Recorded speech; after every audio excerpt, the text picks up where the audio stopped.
What's up?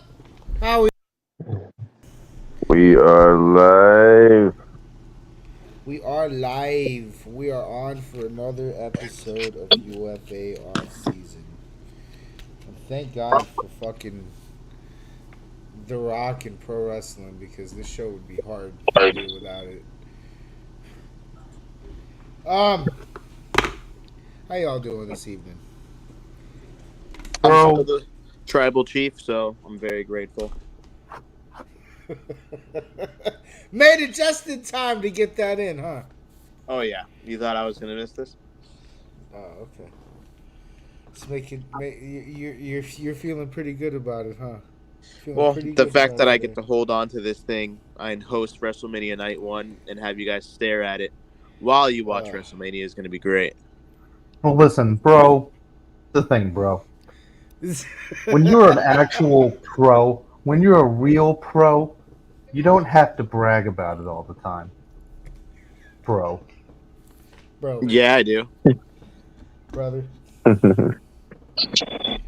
All right, bro, bro. So bro. before we begin on our wrestling escapade, there is very minimal in the way of news today. Uh, Embiid returned for the Thunder. I saw that. Um, and unfortunately, I hate to say shit like this, but Vontae Davis died a couple days ago. He was, I think, 36, which is crazy. That's pretty fucking young. He was found in his gym, from what I'm hearing. Um, Other than that, Chiefs brought back Edwards-Helaire. Ain't much really going on here. Did Ray Rice get did Rice ever get suspended for or get not suspended arrested for that? No, he wasn't driving. Okay, all right. So Allegedly wasn't driving. You don't know that yet. It's been confirmed already. Okay, yeah, sure. That's what his lawyers are telling us. It's been confirmed. There's literal pictures of him walking away from his car. Yeah, and it was already confirmed he wasn't driving.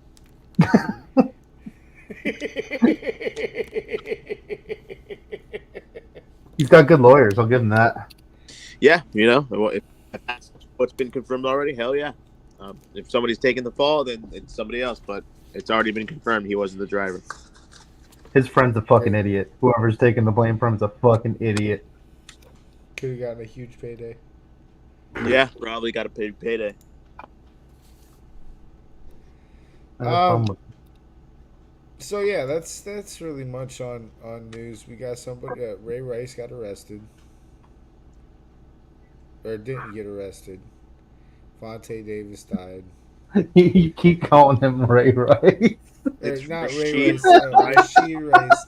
I did Rasheed that Rice. 3 fucking times, what? huh? Rasheed Rice. And I read his name and called it that 3 different times too. Jesus Christ. And I'm reading his name as I'm doing it. Yeah, so listen, that's the news. That's it. The only other news is for anyone who follows baseball, might be interested to know that the Oakland Athletics might be the worst baseball team in the history of baseball teams this year. Not looking good. Is that Why new? would have?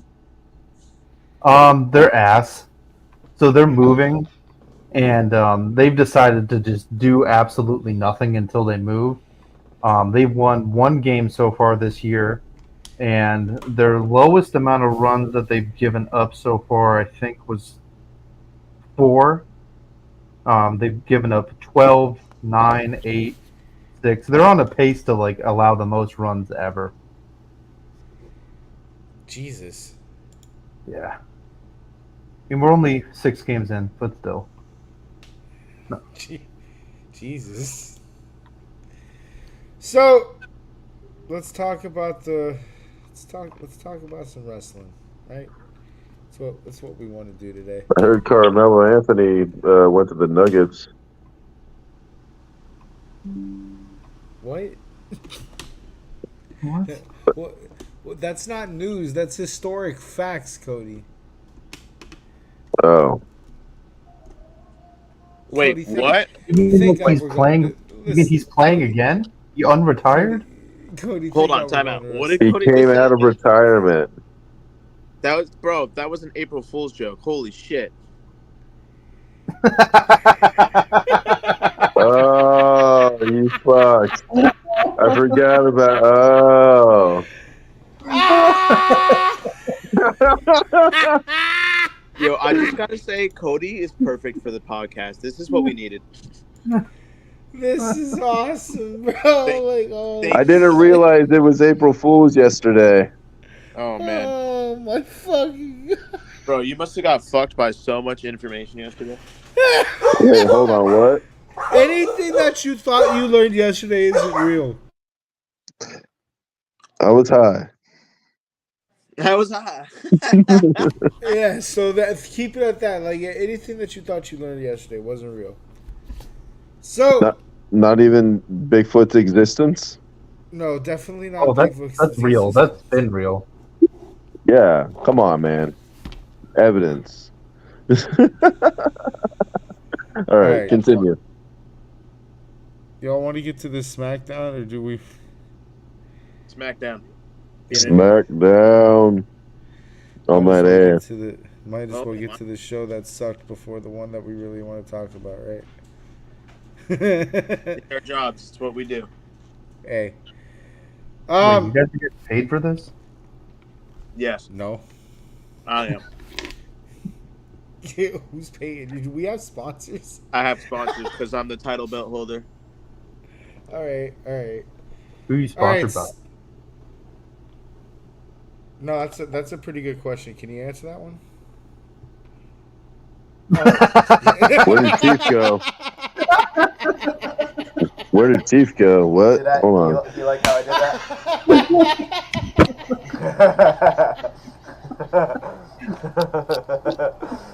I'm good with my props. Oh, we're off to a great start. This is a good pod. Well, can we start off by talking about Rhea Ripley's ass and the stink face? No, get the Cody. That was 2 weeks ago, Cody. Cody's a great addition to this podcast. I know, but look. Oh, all right. Hold on. I'm gonna change my picture. Look at this ass. Cody, you have all of until I'm done lighting this cigar. Go ahead. Hold Floor's on. yours, buddy. Brendan, are you flying down for night one or no? Cody, you're fucking this up. I was looking at it, man, and then the fucking flights are so bad. It's like 600 round trip right now. I can't show you right now. Fuck. Babe, take that parking spot. All right, so check it out. Check it out. Let's get to the SmackDown. So, SmackDown is in Connecticut tonight. Oh, it was. Oh. On Caseville? The fuck is that? Uncaseful. I don't have no fucking idea where the fuck that is. No wonder this show sucked. Wait. What? Caseville? Connecticut's not a real place. Connecticut is a highway. That's the only thing. Connecticut is a highway. It's a road. Yeah, Connecticut. Yeah. Listen to Rascal Flatts while driving on it. No, that's not Connecticut. Listen, from what I understand, that's like it is legitimately just a road. It is. It's a fake place. Connecticut. I am convinced Connecticut was a conspiracy started by rich people to avoid New York taxes.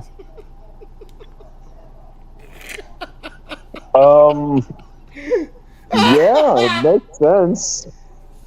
All right, let's get the fucking SmackDown. So, the opening of SmackDown was just a video of Cody getting his shit beaten in.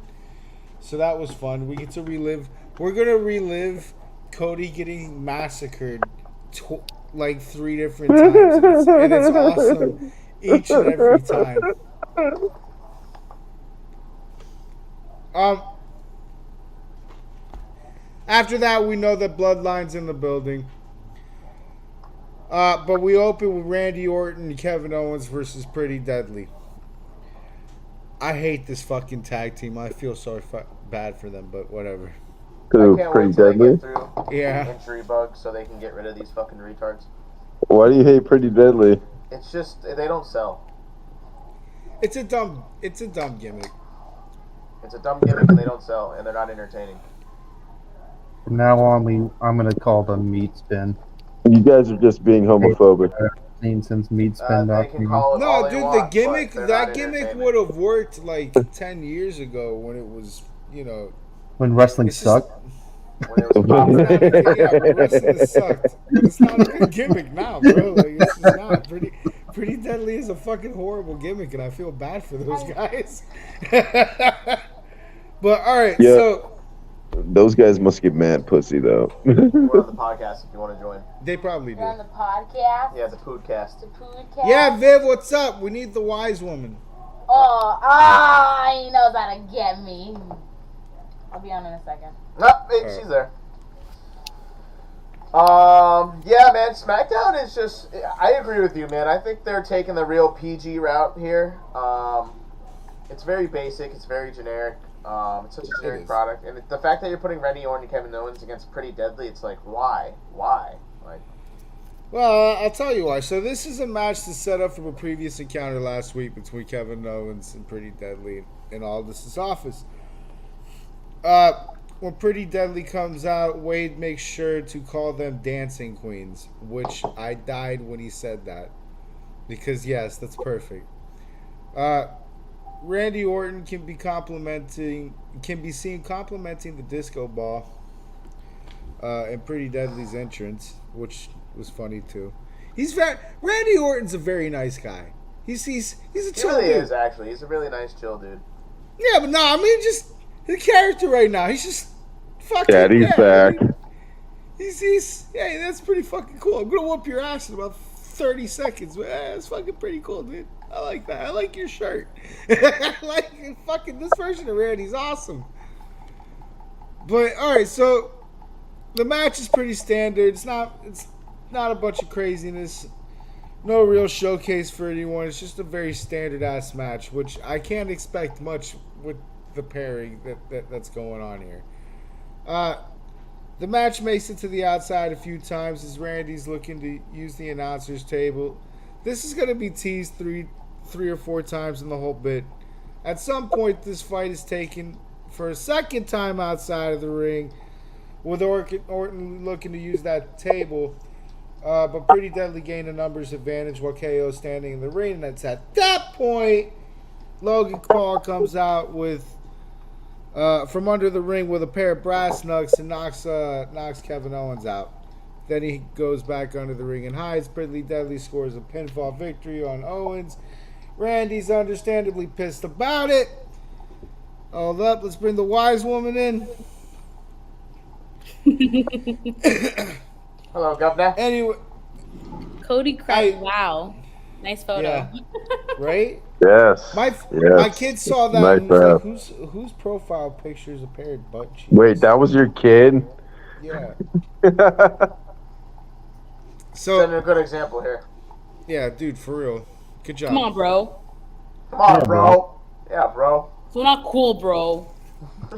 So, Randy sees what happens on the big screen, goes under the ring, looks for Logan Paul, finds him, beats his ass for a second, but then he runs off. Pretty Deadly kind of fucking helped him out to run him off, but he basically Logan Paul runs to the back and commits Grand Theft Auto to escape Randy Orton. That's all you needed to see here. The shit sucked. I understand that this is gonna build to a great match because Logan Paul is gonna be funny, but this segment sucked. Well, Pretty Deadly. the match sucked. The segment is literally like 90s, bro. How many times do you see them fucking get into random ass cars and demolish them or run them over? I or like anything the end. I like the end result. I didn't like the setup. Yeah, the setup was stupid. Mhm. I agree with that. The setup was dumb. Like I don't mind him committing Grand Theft Auto and leaving. That shit's funny, but it's just how we got there. It was dumb. Which I'm gonna say that a lot tonight. A lot of how we got here is stupid with SmackDown. SmackDown is an inferior product in a lot of ways to Raw. Because it's on Fox or F1 or whatever the fuck you want to call it. Is that what they call it? F1? Is that what they call it? Seriously? I believe so. That's whack. Anyway, so after this, we get an Io Sky promo at the Performance Center. Io begins this by saying Bayley's only starting Damage Control so that she can use new talent to propel herself. She only wanted them to succeed so that she could take credit. And now everyone feels sorry for her while she plays the victim. They got tired of Bayley, so they got rid of her. God, I gotta remember that. After the promo video, Bayley rushed the set and beats the shit out of her. So this segment was kind of fucking cool. I'm not gonna lie. This is a new take on backstage bras that I find entertaining. They could have done a little bit more with it, but I'm not mad at it. I thought it was a fucking cool segment. It's not bad. But, like, honestly, I watch a lot of old school wrestling, and it's pretty much kind of the same thing. It's just a little bit more storytelling. Mm-hmm. Like, back in the day, we would watch Taz and some random guy open a match or test, and you'd be like, it's alright. You know what I mean? Yeah, at least they're building now. Yeah.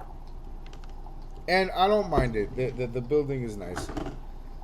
And this seems pretty cool. Like, the Damage Control story is kind of cool.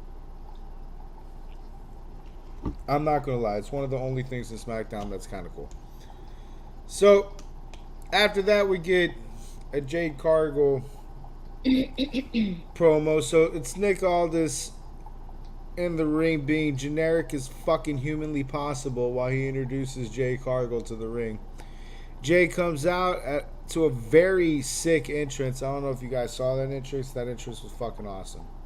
Bro, I think she has abs. Like, I've never seen a woman with abs like that. It's not just abs. She's fucking built like She's a yoked. fucking brick house.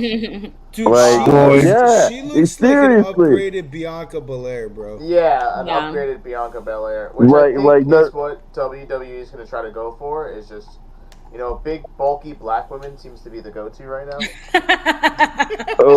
Yeah. Big, black, beefy women. But, like, to give her credit, she can fucking wrestle, man. Like, I've seen her highlights, and she's a good fucking...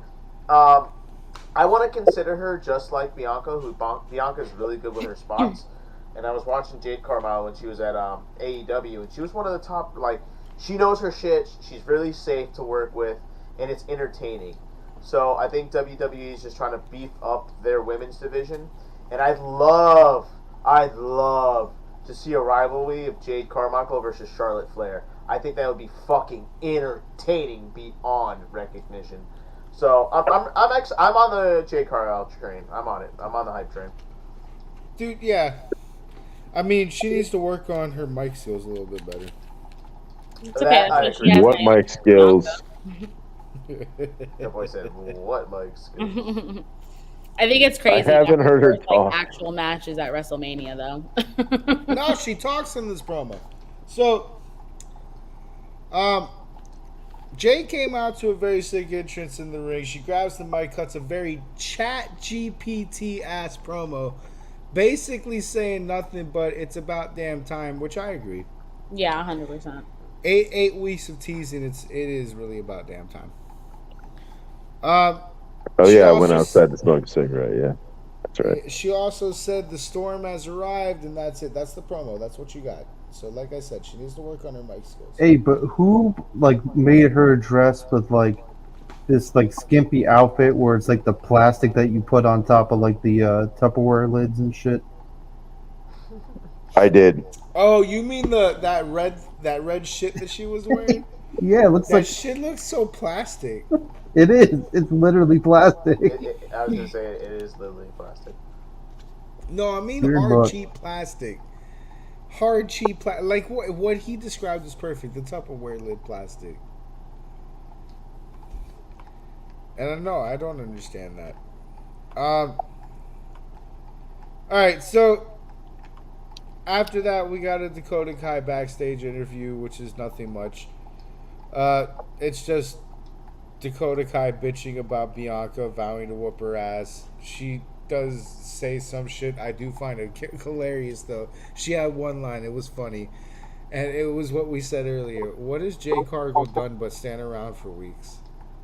And I was like, Yeah. I mean, yeah, valid. Yeah, I'm like, Yeah. she just stood there looking beefy. That's about it. Yeah, she stood there for about a month and a half.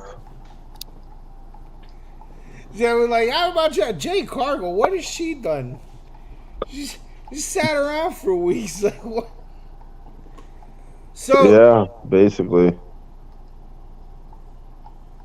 after that, there's a little side thing with Aldis and AJ at the end. Where we're basically establishing that Aldis asked LA Knight to stay at home. Asked is going to be a key word. We'll come to that later. God, I hate this match. God damn it. I hate this show. Grayson Waller and yeah, I do. Grayson Waller and Austin Theory versus Street Profits. This match is going to decide one of the final entrants in the six-pack tag team ladder match at WrestleMania. We have Street Profits with Bobby and B-Fab in their dressing room chilling some champagne for their eventual victory. As the match gets underway, we get a nice little back and forth that above all else just shows that Montez is in his bag tonight. He was particularly fun to watch. Montez was cool. I like That was Street it. Profits. Yeah. Yeah, But dude, the Street Profits Montez are is awesome. specific. I mean, I don't mind what is his goddamn name now? D'Angelo? D'Angelo Dawkins. D'Angelo. I never remember his name either. I'm like, yeah, Montez Ford and the other guy. I like Montez D'Angelo so Dawkins. much better. Montez Ford and This nigga. So This I saw nigga. something earlier. Some mark said Montez Ford would have a main event push if it wasn't for this Winnie the Pooh ass tag partner. Aww. I was like, God No. damn! I was like, jeez. Don't do my dog D'Angelo. He's really good. He's He's good. like He's just a big black guy. What? yeah. He's not married to Bianca Belair. Yeah. That's the key. Yeah. Yeah, Bianca Belair. But that only worked because Bianca was actually good. Like, she's really good. If she was just like a regular schmegular wrestler on WWE, like it still wouldn't matter. Regular, Yeah. schmegular. I like If that. she Have you wasn't the EST. Yes. There's a show on Hulu. I don't know if you guys know about it, but it's about it's Montez Ford and Bianca Belair, and Yeah. Yeah. Loving WWE. Yeah. Yes, that's what it's called. We've seen the commercials, Cody. Hey, We know it exists. Even WWE promotes it. Well, I'm sorry. God, you don't have What are to they fucking... paying you? They're Are they paying you? Paying you to Yeah. advertise right now? Cody, Am I if not you- getting any of this sponsorship Well- money? I swear to God, Cody, if you start talking about Cricket Wireless, you're kicked off this podcast. No.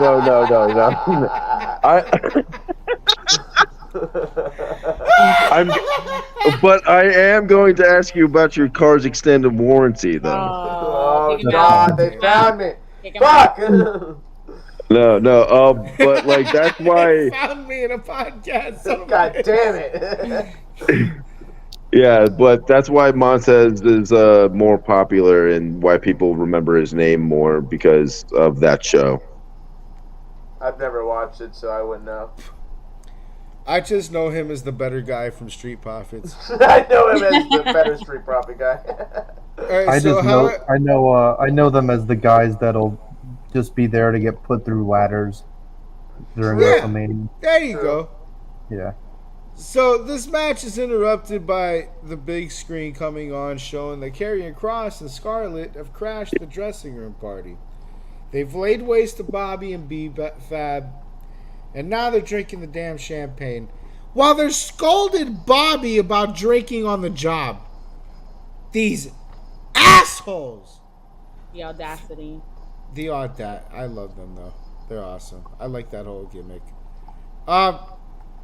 This distracts Dawkins, who runs up the ramp after leaving Montez on the top. Why does it look like himself. I'm wearing a witch hat? What the fuck? That totally does look like you're wearing a witch hat.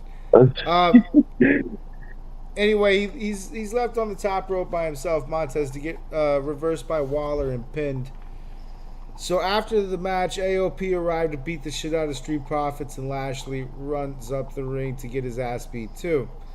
This ends with Karrion yelling, "Now no one gets to go to WrestleMania." Like I said, Karrion Kross looks badass in this whole shit. But can I just make a notice that in all of the matches that the tag team Grayson Waller and Austin Theory are in, they've all been accidental wins. Like they qualified. Wait, they qualified to WrestleMania accidentally. They were the tag team that everybody ran in on. That's funny. I counted, bro. All of them. They did not win one of these matches legitimately. Why? Do you think they get the win at WrestleMania potentially accidentally? Nah, I want Awesome Truth to be the accidental win. Oh my god, the amount of fuckery on that one, because who knows?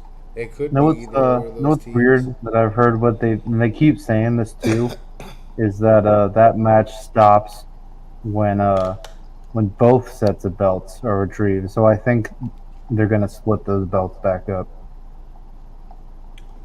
I hope so. That would give all the tag team divisions on both parties like more opportunities. But it would be funny if Judgment Day takes all the crown because they're the new bloodline as far as like, I got everything. I'm the best. It could be that thing. Speaking of Bloodline and WrestleMania coming up, and I really feel like Damian Priest is going to cash in on one of them. Which one do you think it's going to be? The fucking World Heavyweight? I'm allow this detour because I do want to talk about this. So it's Gunther. It's already. Why? Why do you think it's Gunther? I think he already promised Gunther that belt's coming home with him. In one of their promos, he said that. He's not very good at keeping his promises, though. So. Yeah, but I don't know about Gunther, but I don't like it either. I'm not a big fan of it either. But it's just what WWE's logic's been lately, especially since the Cody crack. That's another thing I want to get into is the Cody situation, because there's been a lot of speculations about who's winning, and I'm honestly confused on who would win. Like for the singles match or the tag team? The singles match. I don't want to get into the Cody conversation until after we've done reviewed Raw. But yeah, I think it's Gunther that gets cashed in on. He's gonna cash in on. I think it's either Seth or McIntyre, whoever wins that match. Could be. I'm glad we talked about all this because now we got to talk about shit that we don't care about.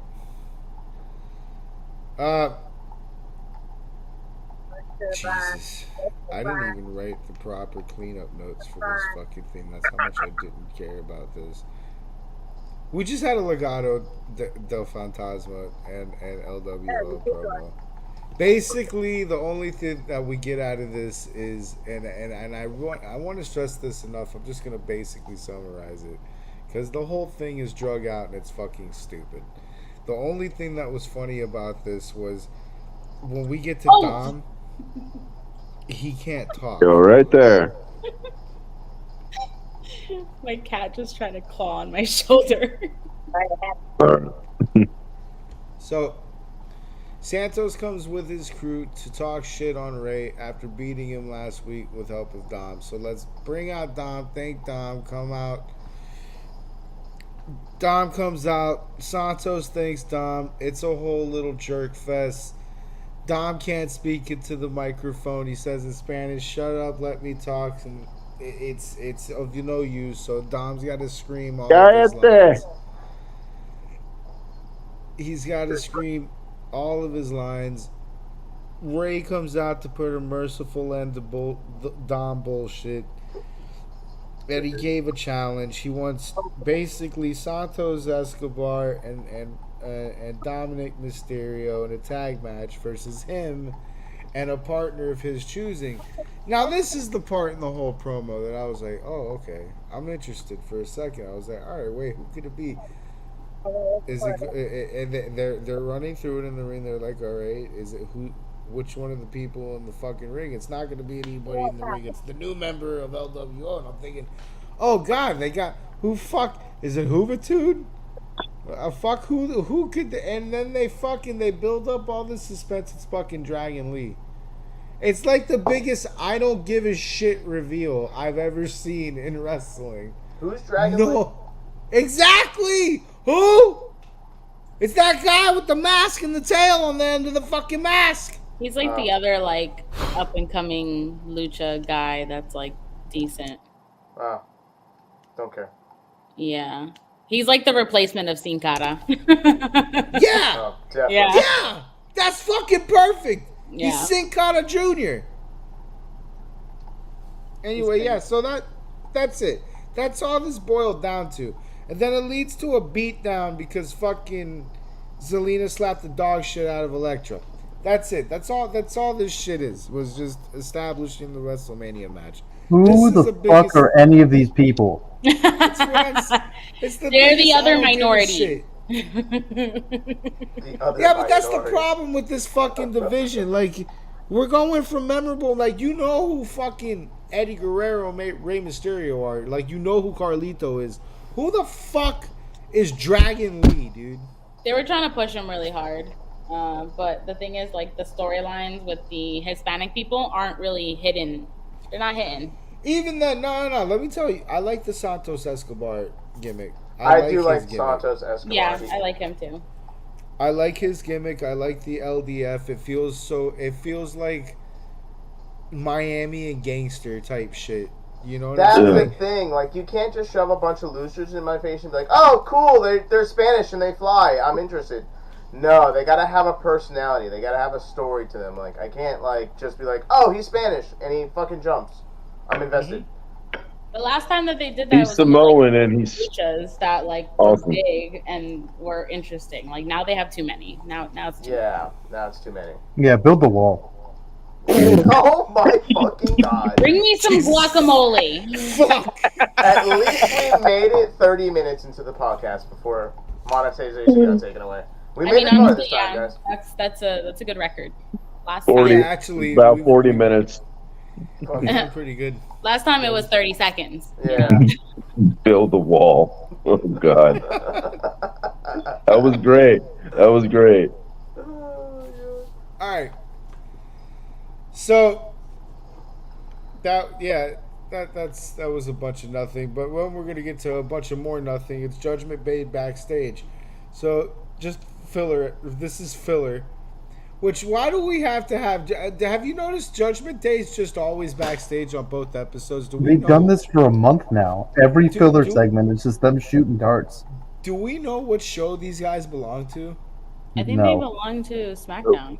Well, hold on. Rhea's on Raw. I think Dom is on SmackDown. And I don't know where Damian and Finn go. I'm not sure. I think Finn's on Raw and Damien's on SmackDown. I'm not sure. I got to look that up actually. You know why I'm not sure? They're on both fucking shows. Like, just they're in the back all the time. They're just in the back playing darts or some dude bullshit. Oh yeah, I know. They're all on Raw. Huh? They're all on Raw? Mm-hmm. Oh, so it is confirmed they're all Raw talent? Yeah. So Really? then why the fuck are they on SmackDown? Because they're the undisputed tag team champs, so they have both belts. That makes sense, actually. Come on, guys. Which Yeah. All right, okay. actually solidifies what Monkey was saying, how they're going to separate the belts. I hope so. I hope so, too. That Give one to Awesome Truth. Unification only works with the main titles, in my opinion. Yeah. There shouldn't be any there's no need for the unification anymore. I thought it was cool when they did it in 2002. And they did it with Daniel Bryan. I thought that was fucking amazing, too. But that's it. Like that when Chris Jericho did it, that was funny. I thought that was the funniest ending. Like back when I first saw it when I was a kid, I hated it. I thought that was such a piece of shit move. That was such a stone cold mark, but looking back on it, that was a hilarious ending to that. Anyway, so that's it. We're just gonna bitch about a communications problem with Dom and Rhea. That's that. There's They're nothing breaking really up, to man. They're breaking up. They're not letting him talk to his homies, man. They're That's not what I'm letting him saying, talk bro. to What? Dom Cam have friends, bro? Like he's got to be a fucking sex slave 24/7. Mommy needs to make sure that Dom is okay and no distractions. Oh God. Well, that's the That's case. toxic. Oh my god. It's toxic as fuck. Yeah. If that's the case, mommy's here. As she should. She's been holding the title for quite some time. She should. She is the example for the Judgment Day. All right. So we get Legado versus New Catch. This is the final qualifier for the 6-pack. We never have to see one of these matches again. Next. Okay. New Catch won. I'm so pissed, dude. I gotta see this bullshit at WrestleMania. I swear to God. I like New Catch. I don't. If I have to watch this little fucking dude spin around people while wearing white underwear again, I'm throwing my TV out. Wait, I thought he changed his attire. Didn't he change his attire? I don't remember. He did. Yeah. He's talking about his partner. Wait, he's wearing white. He's wearing white boots now. He's in different colored trunks. I think he's in red trunks. I still think he doesn't want to see them. No, it's still stupid. I mean, I like them as a tag team. I hate that name. I just feel bad for Butch. Yeah. He's stuck with this shit. Anyway, this leads to a Bloodline backstage promo. After a recap video of Rock destroying Cody on Raw, so we're going to see this again a lot of times, Paul Heyman says that had happened by orders of the tribal chief. Jimmy says that by those same orders, Jay doesn't get to go to WrestleMania, as now he's going to have a match next week on SmackDown versus Solo Sikoa. Thank God that I remembered that, because my notes say something different.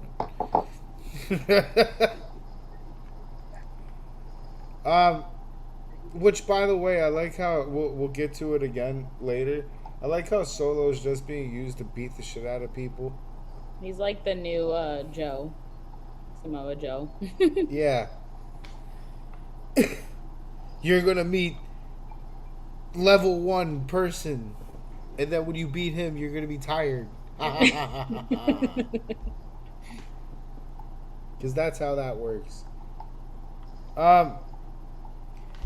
So after this, we get an AJ Styles town hall. AJ comes out and lays a really mean generic promo. I fucking hate this guy on a microphone. He's not convincing. Bro, he's amazing on the mic. No, not in this, dude. Not in the last 3-4 weeks, bro. He's sucked. He sucked. He's just being a workhorse for the WWE right now. Give him time, yeah. This gimmick sucks for him. I hate this gimmick, bro. Ever since the Undertaker match, they've really not utilized AJ at all. So he blames Connecticut for LA Knight coming to his house, which is completely reasonable. Completely. AJ says he knows LA Knight is in the building, even if Aldis asked him not to be, and then starts harassing a cameraman. After that, a guy in a hoodie comes out from the crowd, but is stopped by security. When AJ pulls back the hoodie, it's not LA Knight. That was hilarious, because I wonder if that was an actual fan. No, that wasn't. No, it wasn't. It wasn't. Too perfect. Yeah. AJ starts talking more shit when LA Knight reveals himself to be just inauspiciously leaning on an announcer's table. He's wearing a ball cap, wig, and I think a fake beard. I don't know if that beard's real or not. It looked fake. No, it was real. No, it was? Okay, then it was fucking... The barber made it look plastic as shit, dude. The wig was fake, obviously. Nah, just the way the fucking beard was shaved. It looked fake. Anyway... He takes all this shit off and then beats the entire fuck out of AJ. This was cool. LA Knight made it cool. LA Knight Yeah. So look, he's 41 years old. I didn't know that. I thought he was 39. LA Knight's 40. Close. Damn. He makes me believe. He makes what? Me believe. Fuck, he's 40? He's 41. Damn. That's what happens. That's what happens when you eat your vitamins and say your prayers. Yeah. We get and say Yeah. I'm sorry, I have to answer that every time I hear it. Bianca Belair versus Dakota Kai. So, after a very entertaining match between Dakota and Bianca, which saw Bianca in control most of the bout, Dakota would have flashes of offense, but it was to no avail. We get a KOD pinfall victory. Immediately after this, though, Kabuki's into the ring and beat on Bianca with paddles. Naomi comes from the back to help Bianca, but Naomi catches a paddle from Kairi Sane. Bianca gets jumped trying to help Naomi, but all of Damage Control beats the shit out of her.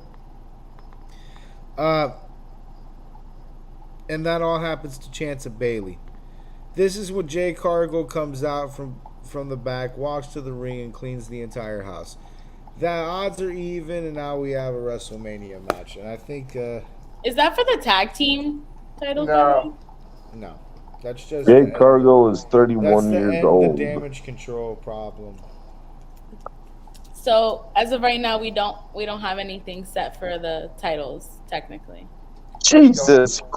You know what this is? This is shoehorning Jay Cargill into a WrestleMania event. Yes.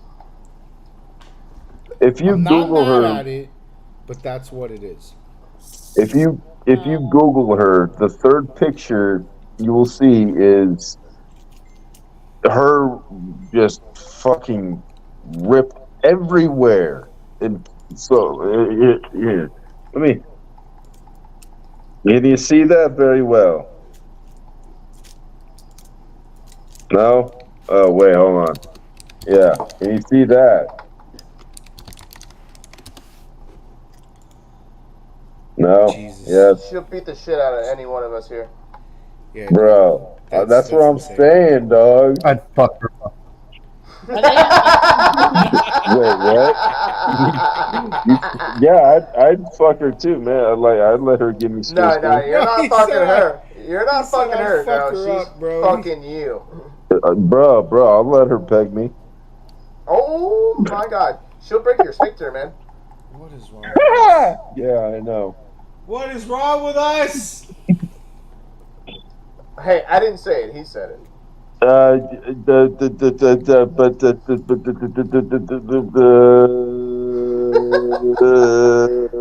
Next promo.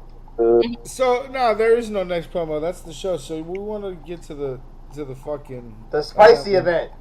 We really want to talk about, guys. SmackDown sucks. It We has spent its about moments. 40 minutes too long on SmackDown. Yeah. Sucks. Yeah. Yeah. Oh man. Anyways, let's get to the Raw, man. I want to talk about Raw. SmackDown is the Judgment Day of this podcast. No. You guys are fucked up. I like Hey. Judgment Day. I love Judgment Yeah, me Day, too, man. But I mean- their backstage segments are basically nothing but killing time. I mean, yeah, that's one thing. I like those, but just check out that ass. Oh my fucking god. Somebody get this guy. All right. Again, Raw opens with a recap of Cody getting his ass whooped. We get to enjoy this ass beating so much. It is the most beautiful thing ever. I enjoy it so immensely. Jesus Christ. Oh, look at that. Taylor. Awesome. I appreciate this. I'm still looking at pictures of Jade, and it is fucking. Oh my god. I can't even look at this woman anymore. She's a monster. It's a man. Surprise. So, any Raw that starts off with The Rock is going to be a good Raw. This has always been a truth. Tonight is not going to be any different. The Rock is coming out in his amazing fucking entrance with the iconic Yeah, the cow iconic skin, cow skin fucking shirt, dude. $3,000 leather shirt. That fucking thing is awesome. The first words out of The Rock's mouth are, "I made that boy bleed." This is going to be a good night all around. These are the first images of Raw. Awesome. Hallelujah. Hallelujah. This is going to be great. Rock knows the Cody crybabies are very upset about last week. So what does he do? He brings up on the big screen a couple of videos he found on the internet of kids crying watching Cody Rhodes getting killed. Fucking And I mean that literally. That's what they thought. One actually said she was crying because Cody Rhodes died. I'm never gonna watch Moana again. Oh my god. I fucking hollered, bro. Anyway, so now seeing stuff like that breaks Uncle Rock's heart. So he asks all the parents at home to bring their kids to the TV so he can give them a message. There are moments in life where a man's got to do what a man's got to do. There are moments in life where people talk shit when they shouldn't be talking shit. And there are moments in life when The Rock has to beat that punk ass down over and over again. This is vintage Rock. It's amazing. God, I love this man. These, by the way, are valuable life lessons, kids. Soak 'em I in. mean, bro, I never want to watch Moana again after that, bro. So after this, Rock would like to let everyone know that wrestling is cool again. So you're fucking welcome. Fuck no. Tooth Fairy? Hell no. Get out of here. So after the normal Rock was my favorite promo movie. stuff, he informs everyone he's not alone, and he comes here with Roman Reigns who takes 5 minutes to get to the ring as always, while Pat McAfee dick rides him the entire fucking time. Which I didn't I love expect from Pat. Pat McAfee. I didn't expect that. Oh, here's how Pat works. Whoever the last wrestler to actually talk to him in real life was, that's who he dick rides until another wrestler gives him attention. No, that's not. You're so close, but that's not how it works. It's pretty the close. last wrestler Be on his show. shows up on the Pat McAfee show. That's what I meant. He's dick riding. Our tribal chief. That's funny. So, it's fucking true. Roman says tonight is about family acknowledgement and spends a good 5 minutes thanking The Rock for making his life easier at WrestleMania and for beating up Cody Rhodes like a dog last week. After some more Cody slander and flubbing a line, which he flubbed the fuck out of that line. I forget, it was the opening line for Seth Rollins. I forget exactly what it was, but he totally tripped on it. Seth Rollins' music starts playing, putting an end to that before Roman fucks everything up. Seth is pulling a shield move and hanging out in the upper levels with the crowd. He wants a fight. He doesn't care with who. It could be either Roman or Rock. He'll even, in fact, let them pick who it is. Rock says he's fighting neither, but instead, Solo is going to take the challenge. So it's Seth and Solo for the main event. Here's the thing, though. It's going to be Bloodline rules. Hold on. What the fuck even is Bloodline rules? Yeah, what is that? It's basically hardcore rules. They should. I don't know. So they just gang up on you? Is that what it is? That's what it sounds like. Well, yeah, I guess. Basically, I guess what we're going to understand is later tonight, we're going to find out what Bloodline rules are. Because this will be a match with Bloodline rules. So Spoiler alert, it's nothing you haven't seen before. Yeah, it really isn't. Wait, hold on. My Xbox Live friends, hold on, I gotta do something. Yeah! Okay. Anyways, continue. So, after this, we get a little short of Rhea Ripley as a guest on the MMA Hour with Ariel Helwani. This is just showing you that Becky ran up on Rhea to do the same shit that they've been doing. Becky calls Ariel's phone and says she's there. She runs up on the set and has a shoving match with Rhea, and that's about it. They get separated and it turns into a backstage promo so Becky can say some more ChatGPT lines. You know what Becky's reminding me of? You guys watched that South Park episode where everyone's turning into Jersey people? And yeah. Did you talk shit about my family? Wait, what?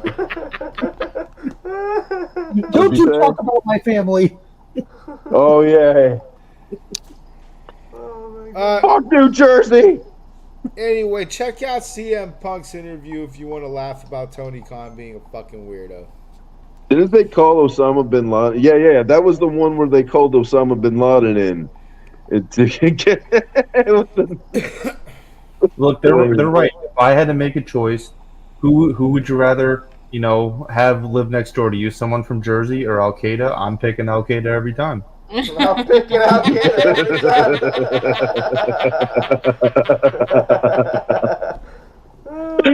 I fucking second that. Fucking Al Qaeda. It was funny at the end, and then he got shot down, and it was like, yeah, we got him. That was funny. Anyway, we get an 8-man tag team match. It's New Day and DIY versus the Judgment Day. They're trying to get some get back from last week, so this was honestly a way better match than I thought it would be. They had a lot of exciting spots. Everyone got to showcase some of their shit. McDonough looked particularly good in this match, and so did Ciampa and Kofi. This one, though, ends with a hot tag to Priest. So, Priest was not involved in most of this fucking match, and he finally gets a tag in, and he fucking clears everybody. He looks totally Goldberg-ish doing it. He takes a flurry from Ciampa before destroying him with a clothesline. Chokeslams Kofi. Big boots Gargano and hits. That's right, coffee. Big boots Gargano and hits Ciampa with a Rager's Edge for a pinfall. So it's just making him look cool. But the match, the match getting to that finish was way better than the finish. Could have done Ghoul better on the finish, but I understand it. It's making Priest look like a badass, which I appreciate. Priest has always been a badass. I mean, come on. I've always loved him. No, I like him. He's like Puerto Rican fucking Undertaker. Exactly. Wow, that fits so accurately. Holy shit. Puerto Rican Undertaker. Puerto Rican Undertaker. With Scott Hall's moveset. It's fucking awesome, dude. Like, this is great. That's funny. Puerto Rican Undertaker. Oh, God. Now, in about 10 years, we're going to have an Asian Undertaker. Wonder who that's going to be. In peace, What? What? Invisible. Bloodline backstage is the next segment. Roman says he's leaving to write Paul Heyman's Hall of Fame speech. So he's the one inducting Paul. Mm-hmm.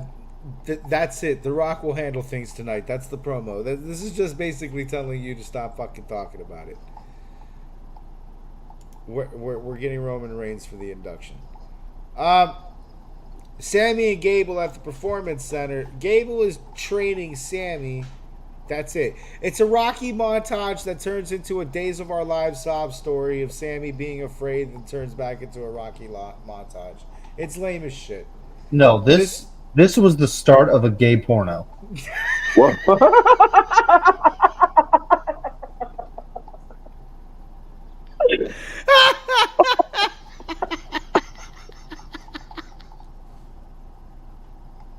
You don't like the Chad Gable and the Chad Gable vibes, bro.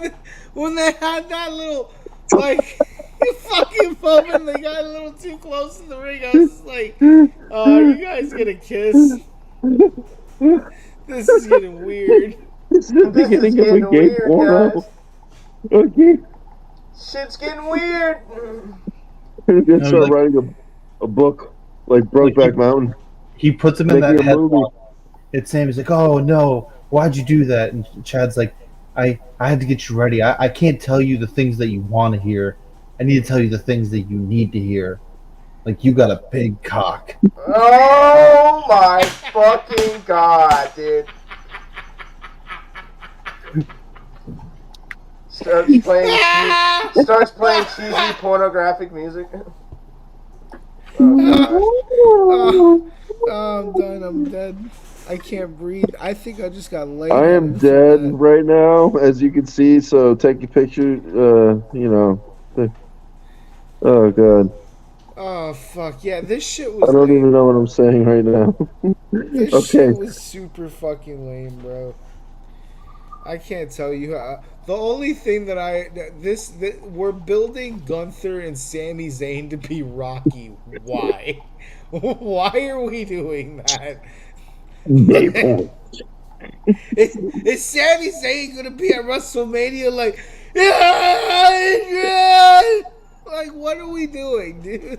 Like, fucking Chad Gable's gonna come out with a white fucking towel after Gunther's done beating the whole fuck out of Sammy and he can't get up anymore and throws the towel in. Like, bro, if this is a Rocky finish, I'm gonna fucking die. Yeah, after he's done fucking the hairy ginger hole. Oh god, stop! Stop it! Hairy and homeless. Fuck, man. These are images I do not need to fucking see.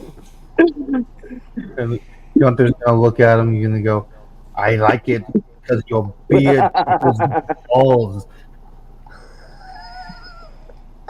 Judgment Day backstage again. Time for more Judgment Day filler. Is no one else backstage? Yeah, seriously, what the fuck? What the fuck? Does anybody else work here? What happened to that Naomi girl? Like, wasn't she backstage? Nah, dude. She's No, on SmackDown. Like we've only been talking about Judgment Day backstage. That's it. They own backstage, bro. There is no backstage. It's just you walk from Gorilla into Judgment Day's locker room. Like that's it. That's why everybody keeps walking in on Judgment Day's locker room, and fucking Priest is pissed about it. Anyway, all right, so they're all happy about just winning their match, but Legado joins them at Dom's invite, apparently, which upsets the rest of Judgment Day. Priest pulls him to the side and says, knock the shit off. Judgment Day hates them. Legado plays darts with Dom. Rhea's salty because her bitch has friends. Whatever. Wait, Her bitch has guy's name is Legado? Legado, that's the whole group's name, Legado del Fantasma. Are they gonna beef with Vibrato? No, they got a beef with LWO. I understand that I have to I'm fill glad you in on no this one but because PJ understands what I'm saying right now. their whole shit is fucking boring. So I forget. Agreed. Anyway, Sami Zayn versus Bronson Reed. That was it was a good match. This is a rematch. It's an awesome match. This match is just as good as the first one. Bronson gives a hellacious chest chops, all with in between a Rikishi moveset. Sammy does his typical underdog routine, gets his ass kicked at first, and then has bursts of offense through reversals. Sammy attempts multiple times to slam Reed. It's to no avail. Reed tries to hit a tsunami, but Sammy rolls away, looks for a haluva cook, and that is when the Nazi drags Chad Gable's dead body to the entrance ramp. Which Chad Gable plays a great dead person. He was convincingly dead. Wherever that motherfucker got thrown, he just laid there. That was good. I think he would make more in movies playing dead people than he does in wrestling. All I'm saying is if I need a dead guy, I'm calling Chad Gable first. All right. Anyway, Sam goes to check on Gable, and Gunther destroys Sammy on the entrance ramp. Sammy gets up at the first beating, so the Nazi makes sure he's dead the second time around when he kills him with a belt. This is just making Gunther look like the most incredible fucking Nazi piece of shit ever, which I'm sure is the whole fucking point of Rocky too. So. But yeah, the whole point of Rocky too. You guys are on a roll tonight. Dude, I'm just saying, bro. Like the whole thing is, this is Rocky. I've seen this movie like 6 times. Like, there's so many sequels too, and it's the same shit. Maybe Triple H really likes this movie series. I don't fucking know, man.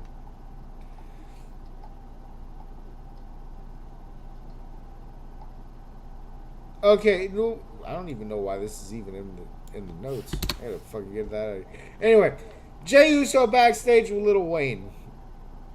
Yeah, I said that right. Jey Uso is backstage with Lil Wayne.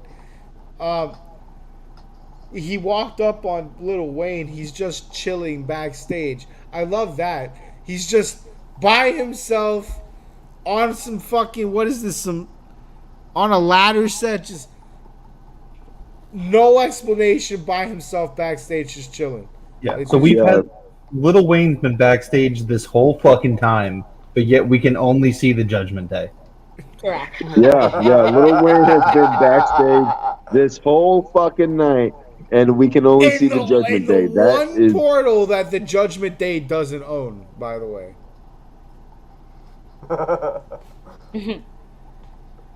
Anyway, Wheezy said he's bringing a new single to WrestleMania. That's it. That's what this is.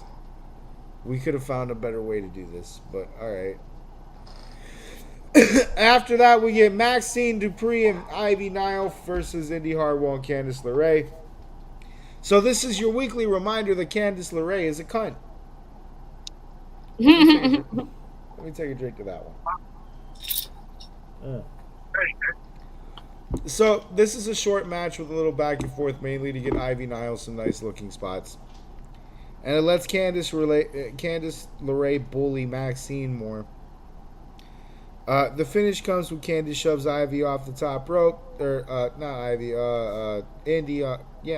off the top rope while she's not in the match, which pisses off Indy, and Candice starts being a cunt to her on the apron, which distracts Indy long enough for Maxine to roll her up for a pinfall, which leaves Candice bitching about Indy losing to Maxine. It's just more Candice LeRae being a cunt, honestly. Yeah, Candice. Candice, fucking- did you fit in your mouth? I'm so sorry. Wow, I'm kick him out. Kick him out. sorry. Ouch. Just couldn't resist. I didn't do anything. It was Oh. You're talking about someone else. Okay. That's understandable. You usually do things. I hear you laughing, Robert. Hold on. Robert, my name is. Yeah, fuck you, Robert. Yeah, fuck you, Robert. Fucking Robert! God damn it, Robert. You fuck! Why are you laughing? It's a laugh-free Anyway. zone.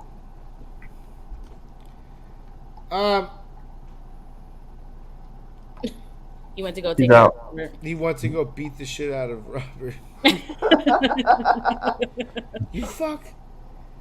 I'm gonna make you bleed, boy. I'm gonna make you bleed, boy.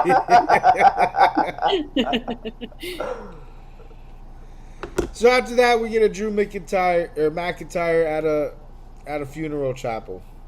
Yo, when he starts this promo, because of his accent, the line is "Look at my eyes," but I swear for like 5 seconds, I heard him go, "Look at my ass." Look at my ass. What do you see? Oh my CM God. Punk wasn't good enough for Philly. Oh my God. Welcome back. Nice. Did you kill Robert? Did you make him bleed? Did you tell Robert to shut the fuck up? No, but you did. Okay. Fucking hear you. Robert. God God damn Robert. it. Anyway. This is some awesome fucking shit right here. Drew McIntyre's in a funeral chapel leaning over a coffin and then speaking into a podium microphone to nobody. This is going to be a 5 minutes of Drew McIntyre trolling CM Punk and Seth Cringe Lord Rollins. Seth Cringe Lord. He said Seth Rollins saw Jared Leto play the Joker and built a personality around it. And Wait, what?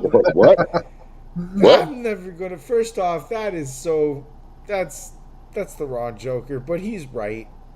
It's just the wrong. That's not Jared Leto's Joker. I love him, but he's dumb. He's not good with Batman Lord. Seth Rollins is not that Joker. It's the Heath Ledger Joker that Seth Rollins is after. That's the Joker Seth Rollins is trying to play. The fucking Jared Leto Joker sucks. That wasn't a good Joker. Terrible.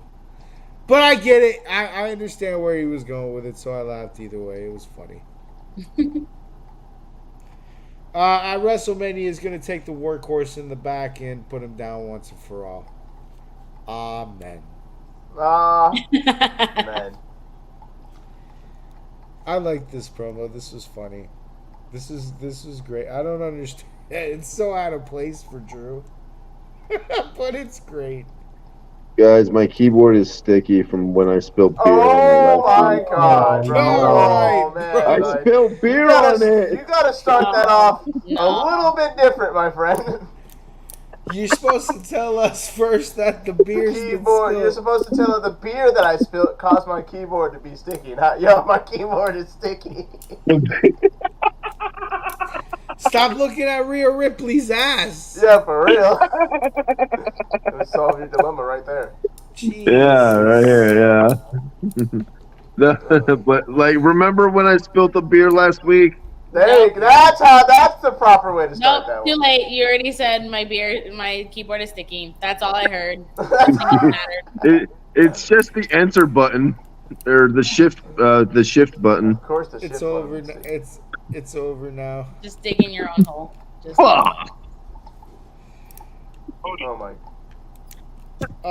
So after this, we get me and Brendan's favorite match of the night: Ricochet versus Ivar. I'm sorry, I don't care about the rest of you. Wait, what? I screamed when Ivar came out because he was wrestling Ricochet. And like when Ricochet first came out, I was like, okay, this is gonna be another boring Ricochet match. He's gonna fly around and do his normal shit, whatever. But then Ivar came out, and I was like, wait, this is gonna be awesome. You ain't gonna see fat flying fucker, the king of fat people versus Ricochet. Are you fucking on? This is great TV. This is great TV. This should be a match forever. Like we should get a regular segment of Ivar versus a known flyer. Like I would like to see Rey Mysterio next. Anyway, so your pictures. Ivar is displaying the best power and agility. Ricochet flipping and flying over. This match has everything. We got standing moonsaults, high spots, power spots. This is just, the match is fucking nothing but awesomeness. Ivar hits a springboard crossbody. Ricochet catches Ivar in midair and does a fall away slam. Oh, really? He hits a 630 senton for a pinfall. Just honestly, this is one match I would actually go and watch. Like, find the replay and watch it. Because watching Ricochet slam Ivar is a thing of beauty. I don't say that enough about Ricochet. I didn't know he could do that. But watching him slam Ivar is a thing of beauty.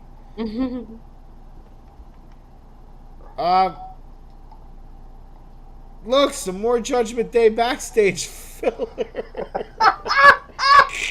Hell yeah. Hell yeah, brother. Legato is still playing darts. Well, go ahead, Cody. All right, no, I'm still looking at the picture of Jade Cargill, and Oh my God. is it me or does she look like Jada Pinkett Smith on steroids with hair? Wait, what? I'm gonna kick you out. No, I'm kidding. All right.